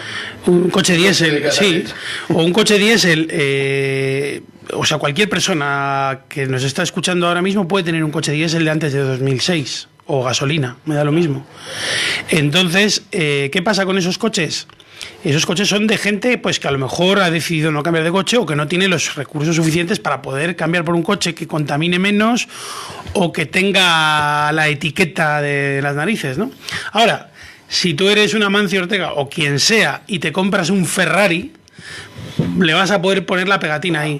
Vas a consumir y vas a contaminar mucho más que el diésel o el gasolina, me da lo mismo, del 2005. Porque es así, porque te consume 20 litros a los 100. Entonces, no hay discusión. Al Ferrari le dan la pegatina y al señor que va con un Ford Fiesta del 2005, pues le dan morcillas. ¿Dónde estás poniendo la barrera? ¿En el consumo de recursos? No, lo estás poniendo en la barrera económica. Y es muy peligroso, porque también lo pueden hacer con otras cosas. Por ejemplo, ahora se está planteando el tema de los aviones, que a mí me parece fantástico, ¿no? Porque hay que reducir eso, es uno de los medios de transporte menos eficientes que hay. Entonces, que además es el más subvencionado, por otro lado. Dices, bueno, ¿qué pasa con los aviones? ¿Qué hacemos? No, pues mira, vamos a cobrar una tasa del CO2 que emiten los aviones. Entonces, ¿qué estás haciendo? ¿Dejar volar a los ricos? ¿No? O sea, es lo mismo. Tendría que haber una cuota, decir, bueno, usted como ciudadano del mundo no puede volar en avión más de X kilómetros en su vida. Punto. Gástelos como quiera, ¿no? O sea, como una especie de cuota, de decir, bueno, este es el límite que podríamos aceptar. Y eso tiene que ponerlo la ciencia encima de la mesa. Y no a través de la pasta. porque a través de la pasta al final seguiremos en la misma historia de siempre. Sí. El tema de la pobreza, ya para que entremos a los otros temas que también nos quedan un par, que lo que tiene esta noticia de denunciable es que se está empobreciendo a la clase trabajadora. Había una llamada, ¿no? Sí, tenemos Pues una llamada, la sacamos en antena y después seguimos. Sí. Buen día, buenos días. Hola, buen día. Buen día, Luis. Soy Porrio de Ecologistas. Dinos. Pues nada, unas cosillas que comentar. Un poco, se hace todo un montaje, un cambio, nos están llevando a que qué criminales es el que utiliza el coche diésel, qué desgraciado eres, tienes 3 años, no vas a poder acceder a las ciudades. Eso sí, ya tenemos la panacea, el coche eléctrico. Todo el mundo debemos abandonar ya el diésel para pasarnos a lo eléctrico. Eso es el mensaje del sistema capitalista, cuando no se abordan otro tipo de soluciones que serían muchísimo más respetuosas con el medio, porque imaginaos ahora si todos nos tenemos que comprar un cochecito eléctrico, pues la de minerales, materiales que vamos a necesitar para fabricar. No hay, es que no lo hay, no hay recursos suficientes. Eso está clarísimo, ni para las baterías ni incluso para los propios vehículos. Pero bueno, ahí el mensaje es muy claro. O sea, tienes que dejarte esto y tenemos la panacea. Eso sí, 40.000 euros vale la broma. Un utilitario, más o menos, pues unos 40.000 euros. Irán bajando de precio, poquito a poco, muy poquito a poco. Pero ¿por qué no se estudian soluciones hace ya un montón de años, docenas de años, que las bombas inyectoras de los diésel pueden funcionar con aceite recuperado, reciclado? Yo tengo colegas que recuperaban aceite de los bares, restaurantes, de aceite de girasol que habían gastado para la freiduría, se lo llevaba, lo filtraba, había convertido su bomba, una bomba inyectora, y en vez de utilizar diésel, utilizaba aceite quemado. Pues, lógicamente entiendo que también haría algunas emisiones contaminantes, no será la panacea, pero existe tecnología suficiente para investigar, para sacar alternativas y no tirar al traste todo un parque móvil automovilístico que hablamos de millones de vehículos. ¿Qué van a hacer con todo eso? ¿A llenar vertederos? ¿O qué vamos a hacer con todos esos vehículos, no? Y cambiando de tercio, nosotros celebramos este fin de semana las 19ª jornadas por una serranía viva, serranía, ecología y bien común. Dentro del bien común queremos hacer especial hincapié en el agua, en los montes, y queremos llamar la atención sobre un proyecto que hay en la zona de la serranía, es las Casas de Barchel, un proyecto de vida comunitario, colectivo, donde una quincena de personas, pues hartas de este sistema, pues se atreven a hacer una transición en su modo de vida y a recuperar unos espacios que llevaban décadas inhabitados, o sea, abandonados, tanto las tierras como las casas, ahí abandonadísimas. Y bueno, tenían una cesión verbal por parte de uno de los propietarios y allí ellos empiezan a restaurar sus casas, a sacar pequeñas huertas, una anegada, 2 anegadas, campos pequeños. ¿Cuál es la sorpresa? Que ha fallecido una de las personas propietarias que les cedió el espacio. Eso sí, no había ningún documento por medio, era una cuestión de palabra. Y ahora aquellos propietarios herederos pues quieren recuperarlas, no se han acordado de ellas para nada, llevan 40 años sin aparecer por allí y ahora, pues nada, acumulan presiones, denuncias por todos los lados para que abandonen el lugar. Todo esto hablamos en el entorno de la zona del embalse de Benajever, los chorros de Barchel, dentro de lo que ahora se ha aprobado como reserva de la biosfera. Pues bien, esta gente les han denunciado a la Confederación Hidrográfica por hacer uso del agua para consumo humano y para media docena de cabricas que tienen y unas 3 anegas de huerta que trabajan. Pues a una de las chicas les ha llegado una sanción, 5.000 euros. Supuestamente por leo textualmente, derivación de aguas del cauce del arroyo sin la correspondiente concesión o autorización. 5.000 euros. Algo que se les llena la boca ahora a nuestros gobernantes, lo que es la despoblación del mundo rural, proyecto que ya veis la agresividad, que no tienen ni tractores, no tienen maquinaria pesada. Sin embargo, en el mismo término, unos kilómetros más arriba, macrogranjas que depositan allí balsas y balsas de purines de manera descontrolada, que estos días de lluvia pues han habido arrastres hacia el río. Y quisiera yo saber cuáles han sido los expedientes sancionadores que han tramitado tanto los agentes medioambientales como la guardería fluvial. Estoy bien seguro que no les han metido 5.000 euros de multa. Y posiblemente el daño es infinitamente mayor. Pues bueno, un poco por ir concluyendo la llamada. Este sábado 12 de octubre tenemos una serie de actividades ya en Tuéjar, en el mercado municipal. Haremos el informe Zonas de Baño 2019, que es fruto de la visita que hacemos y campaña de concienciación y educación ambiental en las zonas que están saturadas por visitantes que carecen de todo tipo de servicios. Eso será a las 6 de la tarde. A las 7 un debate de 30 años de luchas ecologistas en la serranía. ¿Y ahora qué? Se da la circunstancia que en 1989 la serranía se levantó contra un almacén almacén de pararrayos radioactivos, ¿vale? Aquella batalla se ganó y supuso pues un poco un empoderamiento de las gentes de la comarca. A las 8:30 habrá una presentación musical, una lectura de poemas con música en directo a cargo de Diego Patán y sus colegas. Luego haremos una cena de sobaquillo y a las 11 una proyección de un documental sobre el cambio climático, emergencia climática. Y con esas actividades ya acaba el sábado 12. Pasamos al domingo 13, visitamos la aldea de Barchel, jornada de puertas abiertas. Se nos recibe a las 10 de la mañana, a las 11 un primer taller, la tierra y el agua, técnicas de manejo de agua, laminación de agua para la restauración y recuperación de suelos. A las 12 un taller de compostaje comunitario, será a cargo de María Vicente, de Ecologista en Acción de Valencia y compañeros de Barchel. A las 12:30 un taller de cocina al horno. Una de sus actividades con las cuales se sustentan es un horno en el cual cuecen pan y hacen comidas. Pues bien, nos deleitarán con esa cocina al horno.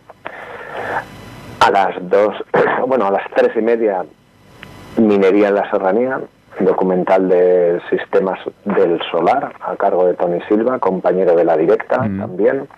Y a las 4:30 seguramente una salida por la zona de las huertas para identificar y reconocer lo que serían hierbas comestibles, eso mal llamado como las malas hierbas, las adventicias. Pues bueno, haremos un recorrido identificando todo tipo de plantas comestibles y combinará esa excursión en la zona de los Chorros de Barchel, un paraje, unas toscas que ahí generan una cascada muy bonita. Pues todo esto es lo que hemos preparado de actividades para las 19ª jornadas por una serranía viva. Muy bien, pues muchas gracias, Luis, por llamar. Muchas gracias a vosotros. Un abrazo. Que se he colado aquí en mitad del... Tranquilo. Venga, un abrazo. Salud. Chao. No. Antonio, estabas por ahí y pensamos también porque casi ya no me acuerdo. Y además nos queda poco tiempo. Sí. Simplemente iba a decir eso, ¿no? Que la pobreza como empobrecimiento es lo que queremos denunciar, ¿no? Cómo se le quita a la gente recursos y cada vez se le condena a tener menos medios, ¿no? Porque pobres, pues no pasa nada. Yo siempre he asumido que eran pobres. En mi pueblo había 10 familias ricas y 300 pues que éramos normales, pobres, no éramos ricos, pues éramos pobres. Pero en esa pobreza tenías tu casa, tenías tus recursos, comías más o menos 3 veces al día. Es decir, que tampoco tenemos ambición de ser ricos y tener mucha riqueza. A mí no me gusta, eso no me interesa. Lo que quiero es que todo el mundo tenga lo necesario para vivir con dignidad, ¿no? Y entonces la pobreza ahora se quiere que sea como un estigma, como una marca que te tienes que avergonzar, ¿no? Ese tipo de pobreza es la que queremos denunciar y es peligrosa. Por eso nos hacen creer, sobre todo los políticos, que somos clase media trabajadora. Bueno, no, clase media es la clase media, es la que está pues un poco por debajo de los ricos, pero bastante por encima de los pobres, ¿eh? Pero bueno, que el ser pobre, el no ser rico, el tener lo necesario y lo justo, pues no es nada malo. Es decir, porque todos no podemos ser ricos, evidentemente, pues entonces habría igualdad y estaríamos fabulosamente, ¿no? Esa diferencia entre clase trabajadora, los de abajo, y pobreza de no tener lo imprescindible para vivir. Esa es la que hay que combatir. Rafa, me estabas pidiendo la palabra. Sí, no, es un concepto muy interesante, lo he apuntado y yo quería abundar en él un poco, igual que he apuntado versus lo de que queremos ser ricos. Aquí está el fenómeno de la culpabilización de la pobreza.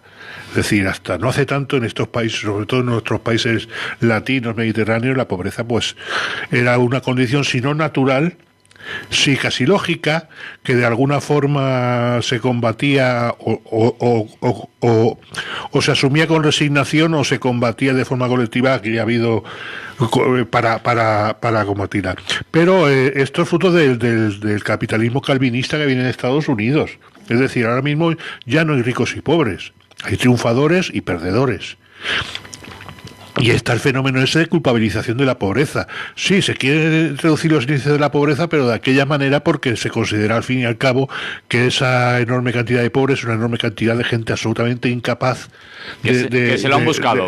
Sí, que se lo han buscado, que son unos inútiles. En fin, y vamos a perdonarles un poco la vida, a ver que no, por lo menos que no se mueran. Pero creo que la cosa va por ahí, de un capitalismo no solo depredador ahora mismo, sino con esa ética calvinista de que quien es rico es porque Dios lo quiere y quien es pobre también porque Dios lo quiere. Encima de pobre, pecador. Y que ese es en el fondo lo que estamos diciendo. Y respecto a todo lo del medio ambiente y las energías renovables, aquí, mientras impere la lógica de los costes y los beneficios, por muchas naranjas que cultivemos en la huerta de Valencia, si las naranjas de la China son mucho más baratas, vamos a comer todos naranjas de la China.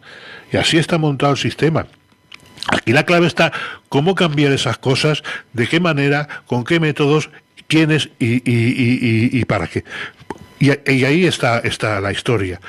Yo creo que en cuanto al consumo de energías renovables, no renovables, de hidrocarburos, la clave está en el consumo sostenible de esa energía, que evidentemente hay que consumirla. Y ese consumo sostenible pasa por cambiar no solo los hábitos, sino también las políticas económicas existentes ahora mismo que imperan en el mundo. Y ahí está la cuestión, cómo se cambia eso, y de qué manera y con qué métodos. Alex, no sé si quieres añadir sobre estos temas. Bueno, respecto a lo que ha dicho el compañero Rafael, creo que efectivamente, o sea, lo que hay que hacer es, pues, lo que hemos dicho antes, ¿no? Es decir, para que no vengan naranjas de la China, pues... Ver cómo es que resulta más barato traerlas de la China que cogerlas de aquí. Pues porque no hay aranceles.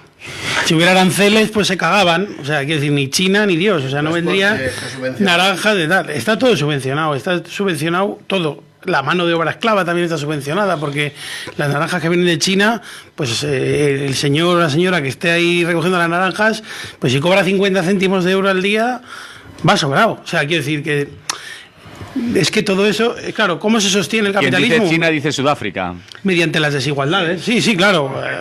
Dice el 80% del planeta, porque es así. O sea, si somos el 20% del planeta los que nos estamos fundiendo la historia, o sea, si los demás están ahí, pues más esclavizados todavía, más jodidos, con menos acceso a recursos, sin embargo son los que están procurando que el otro 20% estemos aquí, pues eso, ¿no? Con calefacción, con aire acondicionado, con posibilidades de hacer cosas, de viajar, de consumir lo que nos dé la gana mientras haya dinero. O sea, es un poco por ahí el tema, ¿no? Yo creo que que básicamente lo que tenemos que ir es a cambiar todo el metabolismo del sistema, no ya tanto de dónde vienen las cosas, sino de procurarnos las cosas que queramos, ¿no?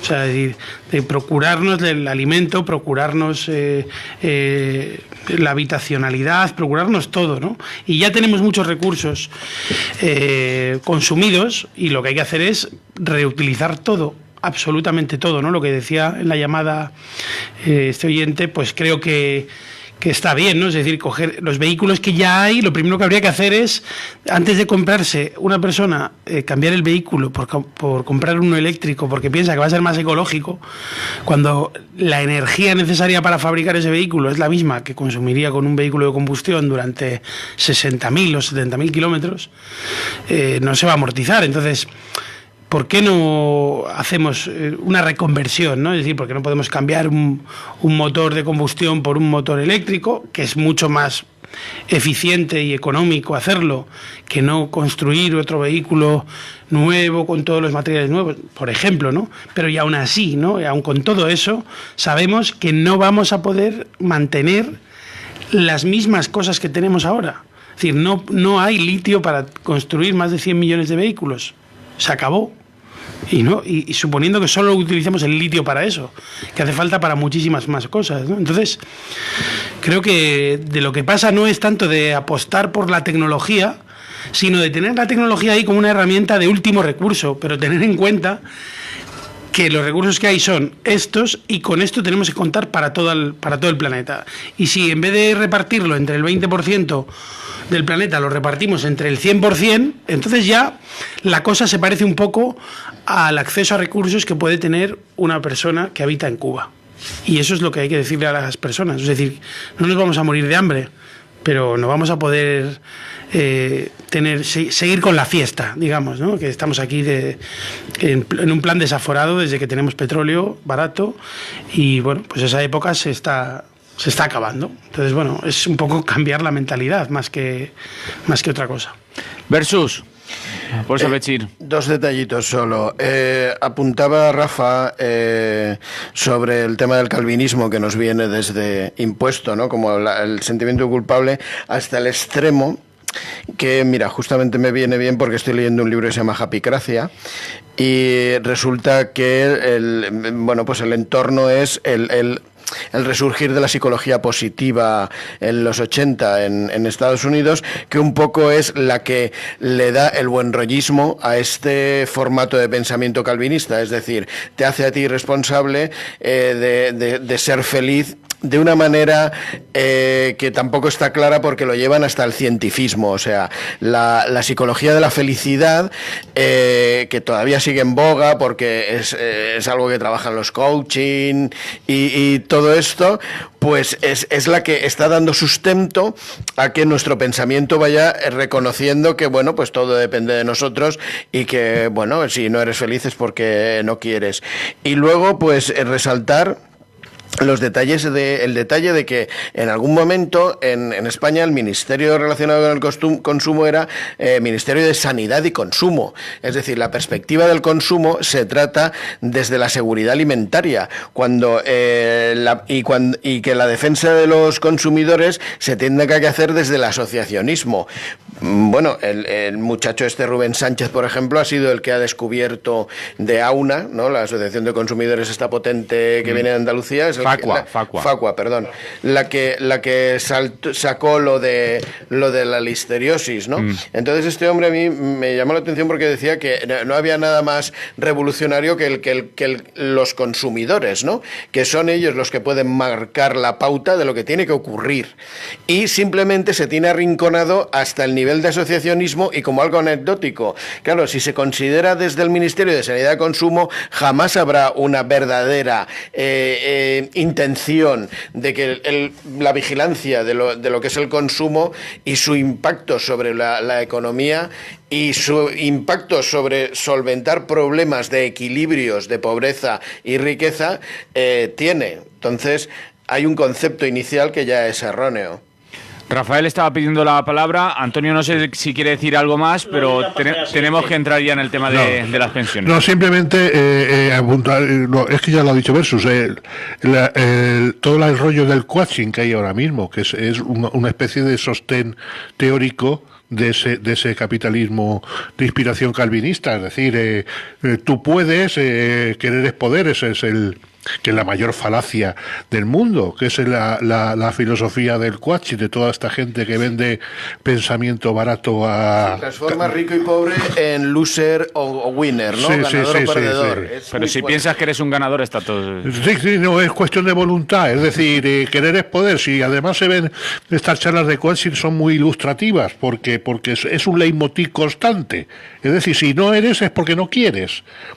Y es horroroso. Y por otro lado, me parece muy sugerente lo que ha dicho Versus, que dice el de Facua sobre el poder de los consumidores.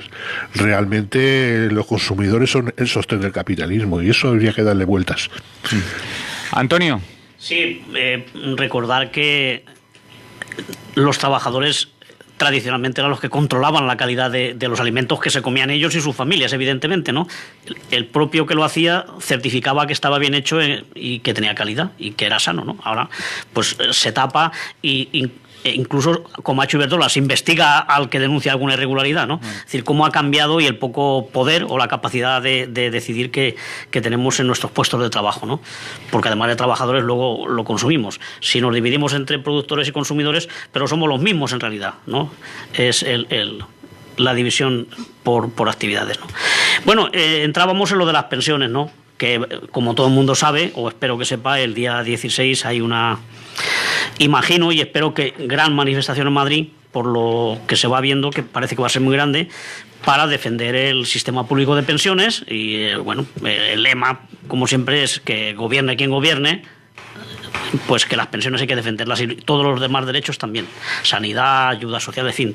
Un poco reivindicar el mantenimiento de las pensiones y desmentir la falacia de que hay que acortarlas o hay que alargar la vida laboral, ese tipo de cosas que nos están diciendo porque se han fundido la hucha. Bueno, si se la han fundido, pues a ellos, ¿no? Es decir, que tiene que salir de los impuestos, que es donde sale todo, ¿eh? El Estado no genera riqueza, lo normal suele hacer dilapidarla, pero bueno, como todos los demás pagamos impuestos, pues de esos impuestos se le puede subir a los ricos, que parece que esa idea nunca se les ocurre. Es decir, ¿de dónde podemos sacar dinero? Del IRPF, de no sé qué, de subir el IVA, que el IVA lo pagamos todos, pero claro, Mancio Ortega supongo no tiene problema en que le suban el IVA del pan o de la cerveza, ¿no? Si es que a él le da igual. A los que ganamos poquito sí, que el IVA de los productos básicos nos afecta, ¿no? Y no es igual para ellos que para nosotros. Entonces, donde tiene que ir los impuestos es a las grandes fortunas, a las multinacionales, a los bancos, a las empresas que destruyen empleo, ¿eh? Y de ahí se puede sacar dinero de sobra, de no pagarle subvenciones a la Iglesia, bueno, un montón, es decir, de la Casa Real, de la clase política, que Italia, por ejemplo, ya ha reducido bastante el número de diputados y yo imagino que el país va a seguir funcionando igual de mal o igual de bien, con más o con menos. Es decir, hay de dónde recortar, pero no de los de abajo, como siempre, y sobre todo no de los mayores, que ya después de 40 o de 30 o de 45 años trabajando, no hay por qué amargarle la existencia y decirles que no hay dinero para la pensión. Entonces se va a hacer esa manifestación. Desde la Asamblea de Pensionistas de CGT vamos a sacar un autobús, ha habido que ampliarlo, yo creo que eso es una buena señal, por eso decía que hay indicios de que puede haber mucha gente en Madrid. Ayer nos decían que aún quedaba algún hueco libre, no sé si continúan o... Alguno quedará, pero bueno, si alguien quiere llamar, que llame, pero... Por si acaso. Hemos cogido el más grande que había, que es de unos 70 o por ahí, 68, porque, en fin, hay otros medios de llegar a Madrid, que se junten 4 o 5 en un coche, en fin, pero...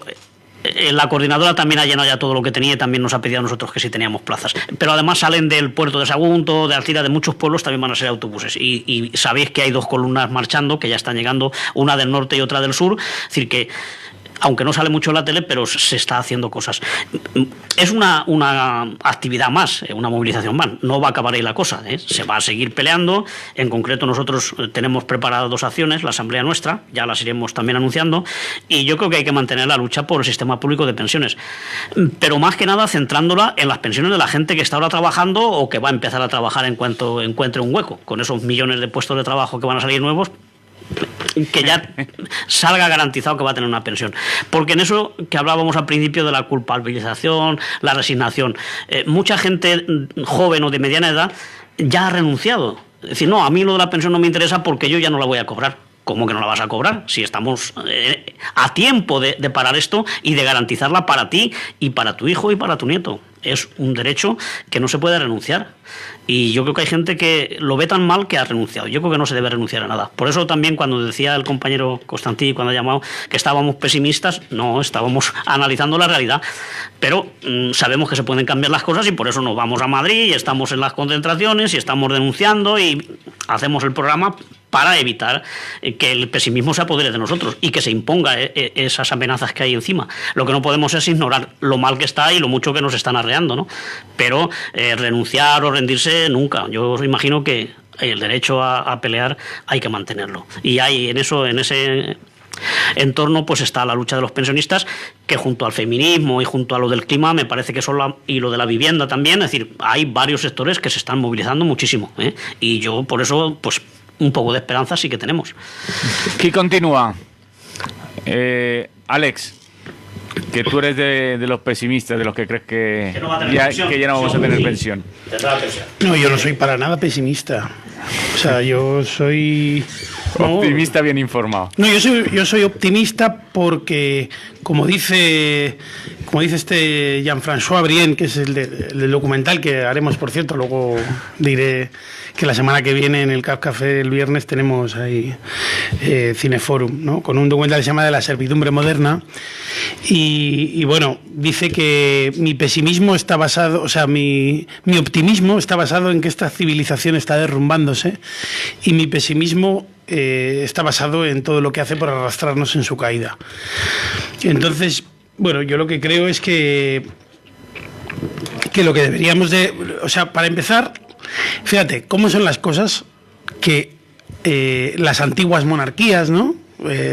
Como forma de gobierno, pues el rey, ningún rey cobraba más de un 10% de impuestos, pero porque no se lo hubieran tolerado, ¿no? Porque digamos que es como ver a un tipo rico y tal, ir a cobrar los tributos, si hubieran cobrado más, lo hubieran linchado y se lo hubieran llevado por delante. Pero ahora como esto es una democracia y tal, y entonces pues ahora en vez del 10% es el 50%, pues el Estado se come la mitad de la economía para luego repartírselo a sus amigos.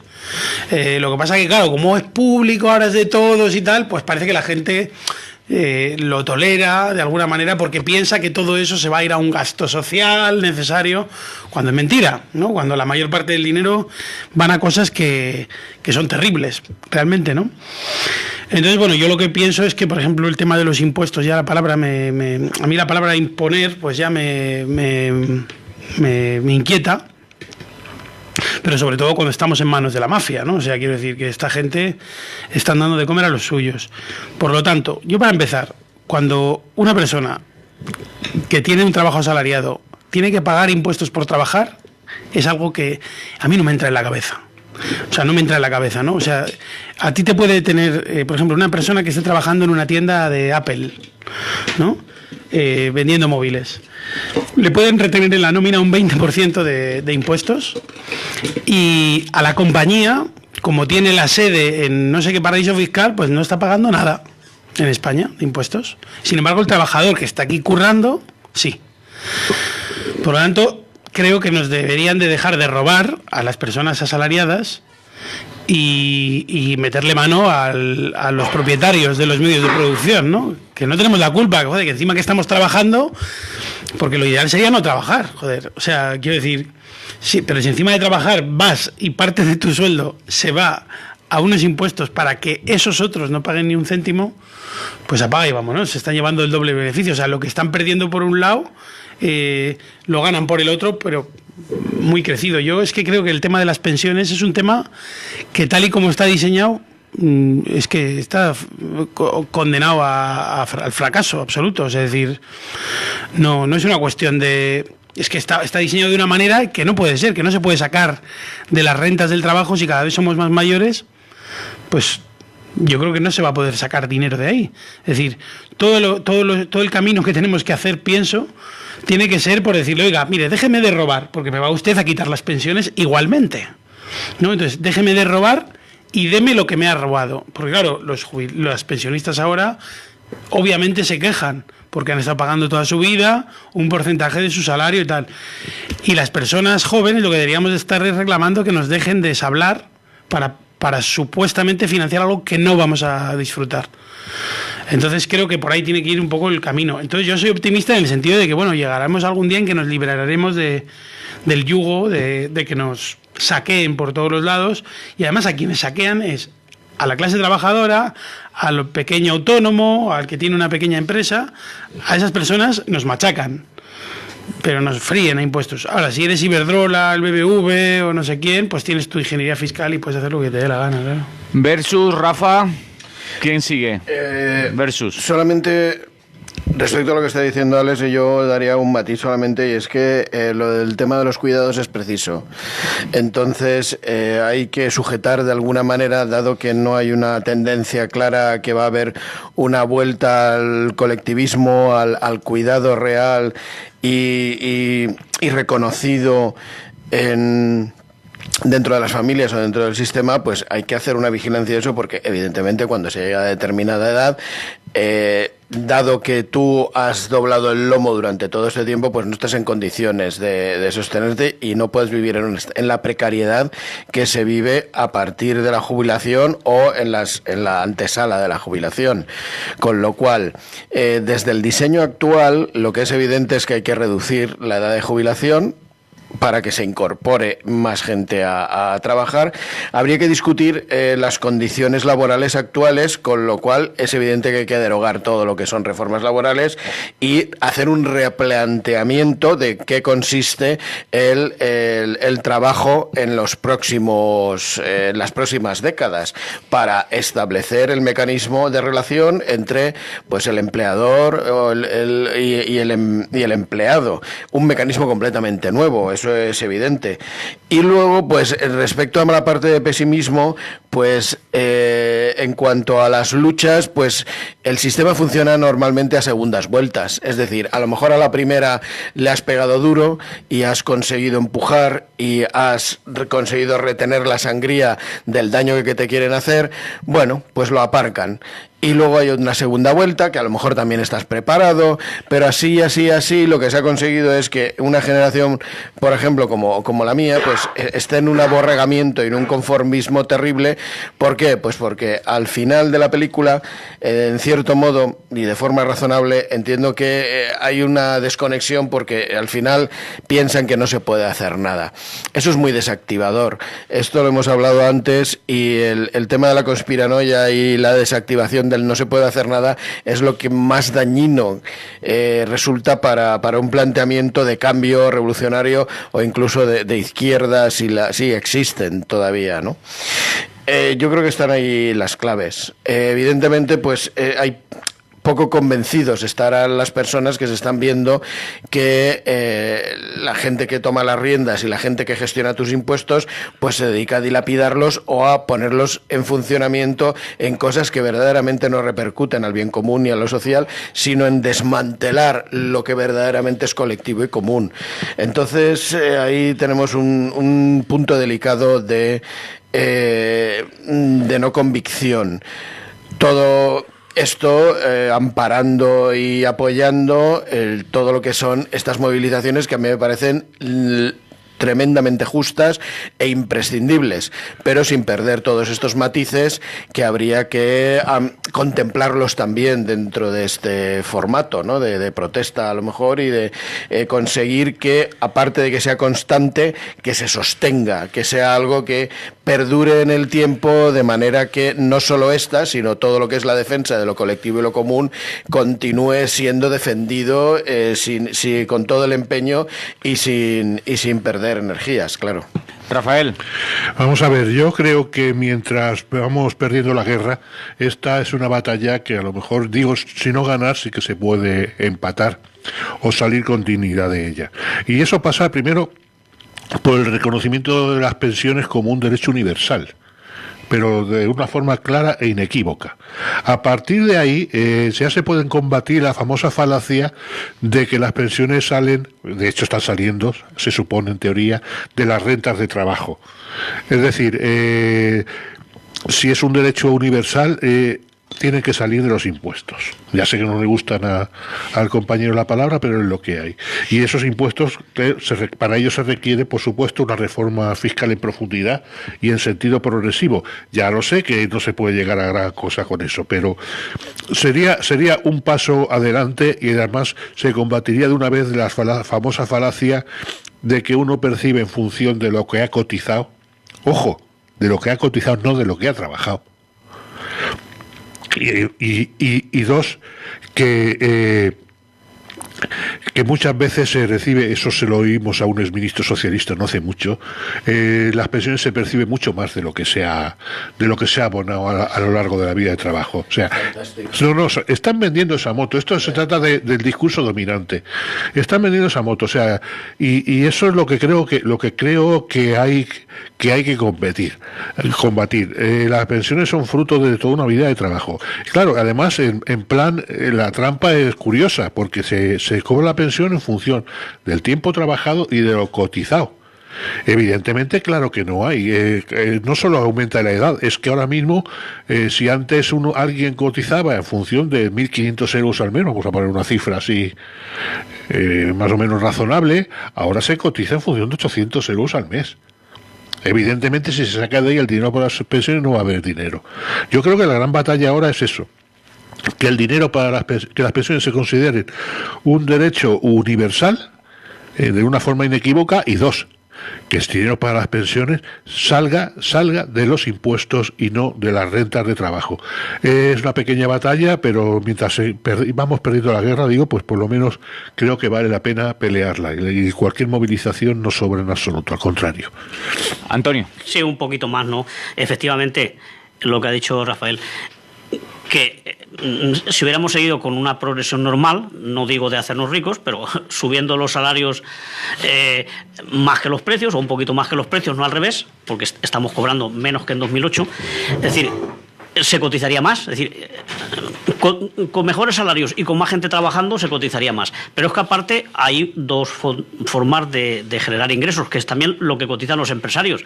Y de un tiempo a esta parte los empresarios están viendo rebajadas bastante sus aportaciones, ¿no? Cuando no hacen la trampa que ha dicho Alex, de tener la empresa en otro muchas horas estas que no se han declarado nunca y tal. Pero luego además han recibido bonificaciones de hasta el 50%, o la famosa tarifa plana, es decir, reducir el 50% de las cotizaciones por contratos basura, es decir, diversas modalidades de contratación tenían como incentivo, que luego no ha servido para nada, pues el que se pagaba menos seguridad social. Si eran mujeres, si eran mayores de 45, es decir, diversas condiciones que el empresario simplemente por contratarte, aunque fuera por 3 meses o para tirarte cuando le diera la gana, pagaba la mitad de seguridad social. Todo eso contribuye a que baje la hucha de las pensiones, aparte de que de ahí se han financiado otras cosas y se han invertido en bonos basura y en inversiones de riesgo una parte de ese ahorro que había. Pero es que aunque no hubiera, en el peor de los casos, están los impuestos y otros impuestos nuevos que se pueden poner a la banca y a las grandes fortunas. Porque, por ejemplo, si la Iglesia Católica no recauda por el sistema este de la declaración de la renta con lo de la cruz en la casilla, pues el Estado le complementa lo que le falta para ese año de su presupuesto.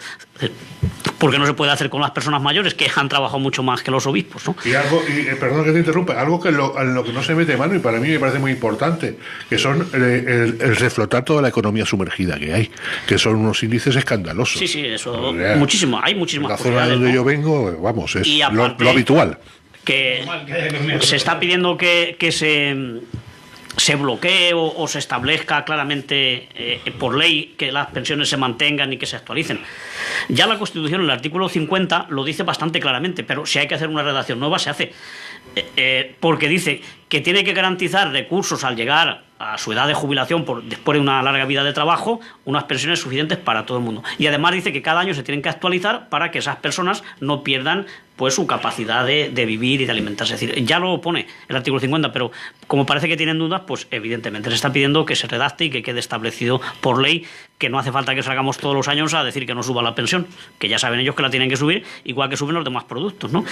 Y por tanto, bueno, pues animar a la gente, si no puede venir a Madrid, pues que lo difunda, que reparta hojas informativas en su barrio, en su hogar del pensionista, en el ambulatorio, donde sea, porque hay que contrarrestar la labor que está haciendo el sistema de que no hay dinero, de que cada vez vivimos más, de que no nos morimos a tiempo, vamos, algo totalmente absurdo y estúpido. Y eso lo dice gente que cobra 10 veces como nosotros y que seguramente no ha cotizado en una empresa de producir algo en su vida, ¿eh? Han vivido siempre de la política o de estar en las empresas, en los consejos de administración, sin dar un palo al agua. Y esos son los que dicen que nosotros estamos fastidiando las pensiones y estamos acabando con los presupuestos y que nos obstinamos en vivir más de 60 años. Esas cosas, bueno, se lo han dicho hasta el ministro. Claro, claro. Y el ministro ese dice que recibimos más de lo que hemos aportado. Él, el que no ha aportado nada, pero si hubiera aportado, de 45 años poniendo ahí tu 20 o tu 25% de dinero, eso bien administrado, ¿cuánto dinero tendríamos ahora cada pensionista? Es decir, y además no es cuestión de hacer esas cosas, no es cuestión de números, pero aún haciéndolas es una falta de vergüenza y una falta de, a la verdad, decir esas cosas que están diciendo, que vivimos mucho y que gastamos más de lo que hemos producido. Pero ¿quién ha creado la riqueza del país? ¿Quién ha levantado las autopistas, las casas? Es decir, la gente que trabaja, evidentemente. Pero claro, de eso ellos no saben nada, de trabajar muy poquito. No sé si Manolo nos va a dar entrada a otra cosa o seguimos. Yo ya he terminado con esto. Yo creo que deberíamos de hacer una asociación de insolventes. Sí, declararnos insolventes. O sea, hacernos insolventes, crear una asociación o una cooperativa, no sé cuál sería la fórmula legal, y todo lo que tengamos lo ponemos a nombre de la cooperativa o tal, y luego internamente, pues cada uno sabe más o menos los recursos con los que cuenta y tal, ¿no? Y entonces aplicar una desobediencia fiscal, con la desobediencia fiscal que hagamos, hacer una bolsa, un fondo, pues para cubrir las necesidades de todas esas personas y tal, y que creemos una especie de paraestado cooperativo que le haga competencia a estos chupasangres de políticos y tal, que lo único que hacen es robar, ¿no? Porque luego llegará uno y creará un fondo de inversión con esa cooperativa y lo llevará a Wall Street.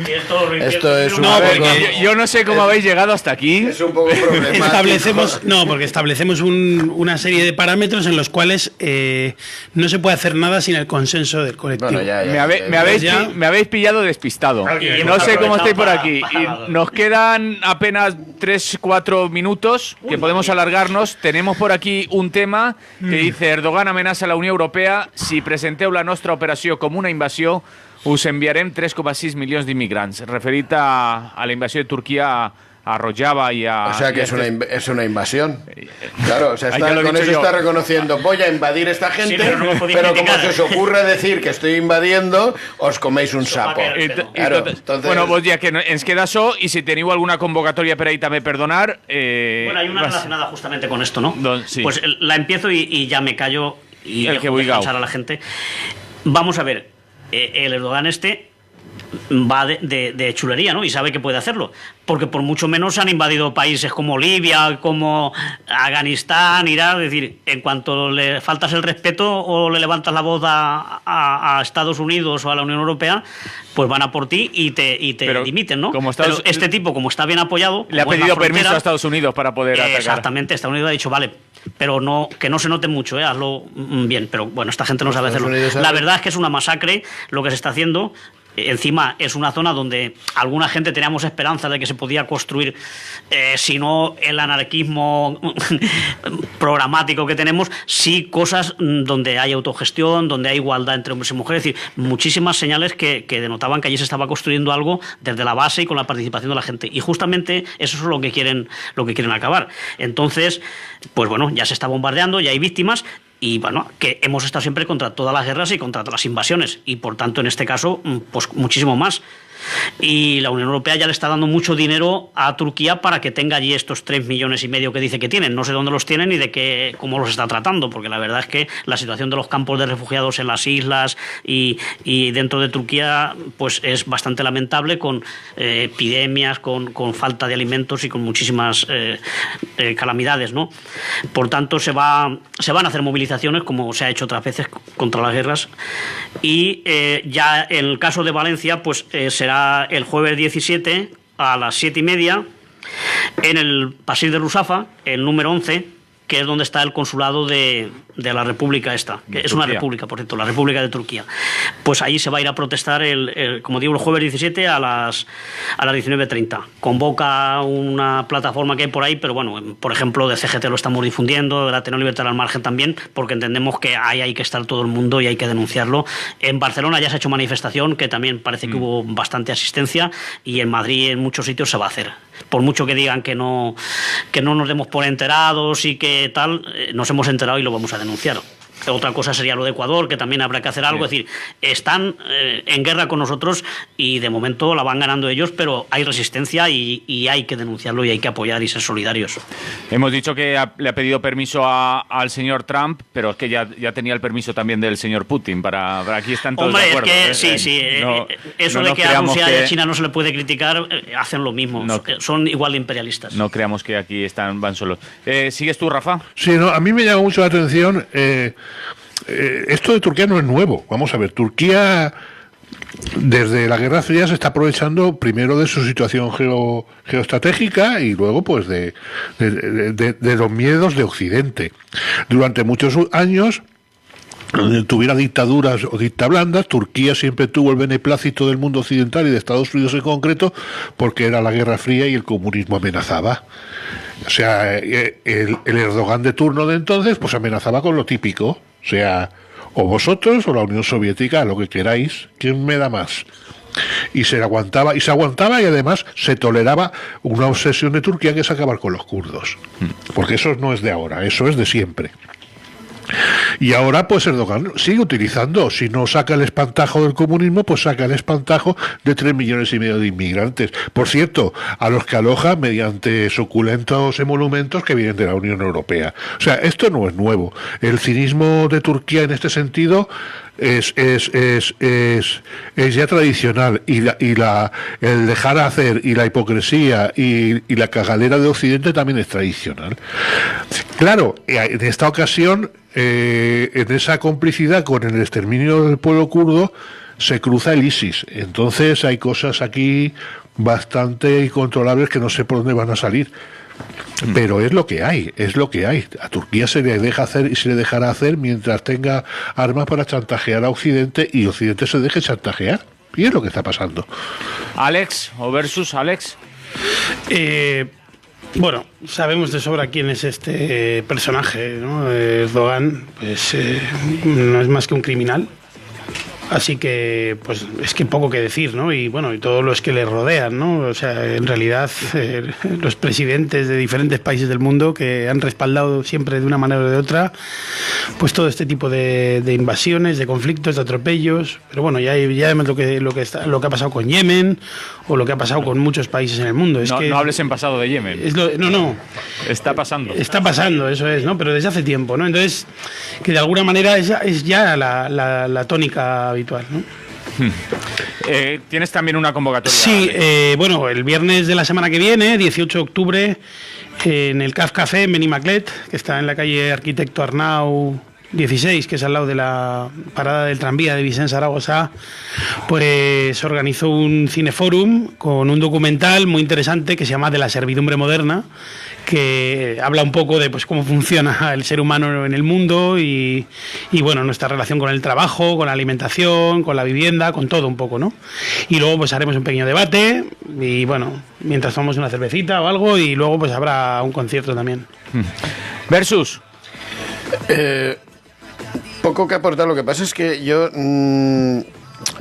como creo que le pasa a mucha gente, no soy un conocedor en profundidad del fenómeno kurdo, aunque sí que me ha interesado, pero más en la parte de cómo gestionan su existencia. No he visto en qué territorio está, porque creo que están en territorio sirio, sí. ¿No? El Kurdistán ocupa varios estados. Sí, pero se está refiriendo al norte de Siria. Claro, entonces, no sé, no llamar invasión a eso, estás colonizando otro territorio. A ver, no es que abogue por las fronteras, pero bueno, ahí está directamente pues apoderándose de una zona de territorio. Y curiosamente la noticia que vi hace poco es que Estados Unidos estaba retirando las tropas de Siria, con lo cual, si alguien decía, porque lo he oído también en algún foro, que los kurdos tenían apoyo norteamericano, pues eso también ha desaparecido. Con lo cual, ya no hay una justificación para no hacer un apoyo incondicional, sin matices, porque es verdad que también he visto aquí en la plaza unas discusiones rarísimas sobre quiénes eran los sirios de un lado, los sirios de otro, y los que apoyaban a no sé quién, y no sé cuánto, los que vendrían a apoyar, en fin, un mare magnus muy propio de las excisiones de opinión que tenemos los que supuestamente tenemos intención en pensar, que no creo que no aclaran las cosas. La liberación de Judea. Sí, entonces el punto de partida sería dejar muy aclarado que eso es una aberración, lo que va a pasar, pero segundo, dejar muy claro que puede ser una punta de lanza, como apuntaba Antonio, esa forma de gestionarse que como ejemplo del pueblo kurdo en las circunstancias más extremas están estableciendo una forma de vida que se aproxima mucho a lo colectivo, que es un poco lo que abogamos aquí, ¿no? Antonio, muy breve. Sí, no, con esto recordar que Turquía es un país que no respeta ningún derecho humano, ni libertad de prensa, ni movimientos sociales, ni respeto a las minorías, ni lenguas autónomas, es decir, nada de nada. Es decir, y Europa, que tanto saca el pecho por los derechos humanos, pues mira tú luego cómo hace la vista gorda. Y bueno, en cuanto a convocatorias, ya hemos hecho la de la concentración por el tema este de Rojava, decir que el viernes 11... si nos estáis escuchando sería hoy, y si no, el viernes 11 a las 7 de la tarde en el Ateneo Libertad al Margen, en la calle Palma 3, va a comenzar las actividades de este año con la presentación de un libro de Paco Marín, compañero nuestro, que se llama Gaia Ciencia, Canciones de Amor y de Guerra. Y luego pues habrá tertulia y tal. Va a leer poemas de este libro. Entonces, viernes 11 a las 7 de la tarde. Al final hemos dicho que habrá poesía y chocolate, porque va a haber degustación de un chocolate fabuloso que ha traído el compañero de México. Dicen que está muy bueno. Dice que buenísimo y tal. Imagino que habrá para todos. No, se come. Se come Perdón. No, porque hay versus. Ya sabéis que los frailes intentaron prohibir el chocolate y queda solo para ellos porque era un afrodisíaco y era una cosa fabulosa. Así que lo vamos a degustar esta tarde. La ignorancia que siempre me ataca en último momento. Ahí el básico que ha salido por ahí. Tenemos otra telefonada. Buen día, buenos días. Hola, oye, solamente es porque en las convocatorias quería decir que mañana, ayer se estuvo, yo sé que ayer se habló con una compañera, Daniela Ortiz. De Barcelona, sí. Exactamente, de Barcelona, pero bueno, aquí en Valencia también se va a hacer mañana, por ser el famoso 12 de octubre, el famosísimo, no sé si lo habéis hablado a lo largo de la mañana, pero entonces pues aquí sobre todo el colectivo a mí por lo que me ha llegado, el colectivo de gente que hay aquí que se considera, y yo también considero que están racializadas, pues quieren hacer, un poco la contrafiesta nacional. O sea, como ya no existe el Día de la Raza, pues ellos quieren el Día del Anticolonialismo, cosa que me parece bien, que es una parte de la que hoy me parece que no se ha hablado a lo largo del programa, del tema inmigrantes, personas en busca de refugio y protección en otras zonas. De todo esto hoy no se ha hablado, pues ahí está ese puntito que claro siempre sale, porque tenemos encima de la mesa ahora mismo lo que habéis dicho de los kurdos, lo que está pasando en Ecuador, en fin, todo esto. Así que mañana hay razones. Se va a hacer desde la Puerta de Zapadores hasta la Plaza de los Pinazo. Muy bien. Gracias por llamar, Eva. Hasta luego. Hasta luego, salut. També passen una per WhatsApp. Diu, concentració a les 19 hores del dia de la sentència. Ben probablement dilluns 14 d'octubre a la plaça de l'Ajuntament de València sota el lema Llibertat preses i presos polítics, amnistia. Estigueu atents i atentes a les xarxes socials per a la mobilització del dia de la sentència. Diu, porteu-hi els vostres propis cartells per la llibertat, preses i presos polítics, per l'amnistia, etc. Escampeu arreu la convocatòria, aneu més gent a sumar-s'hi. És el que ens diuen per WhatsApp. Doncs dit queda, acabem. ¿Os paréis bien? Nos quedaría para rato todavía.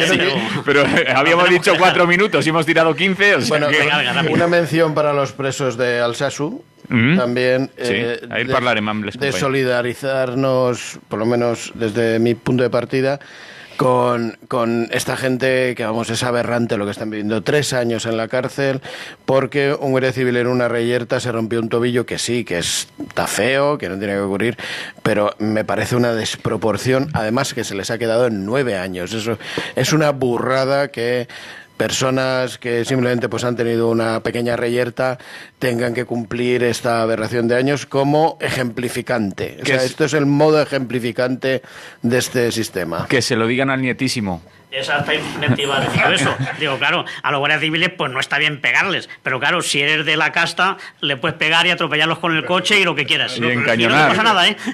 Es una pelea de bar. Es que por una pelea de bar se están chupando 9 años. Es increíble. Acabem, ara sí. Rafael Juan, periodista, company de Rusafa Ràdio, Àlex Corrons, analista polític, versus ser humà bàsic. Hasta que me presente como candidato básico. I Antonio Pérez Collado, company de la CGT i de l'Ateneu Llibertari al Margen. Salut i fins la propera. Salut. I jo m'acomiade fins dilluns, que torna a estar així amb totes i tots vosaltres a aquest espai d'entrevistes del lliure directe de Ràdio Clara. Salut.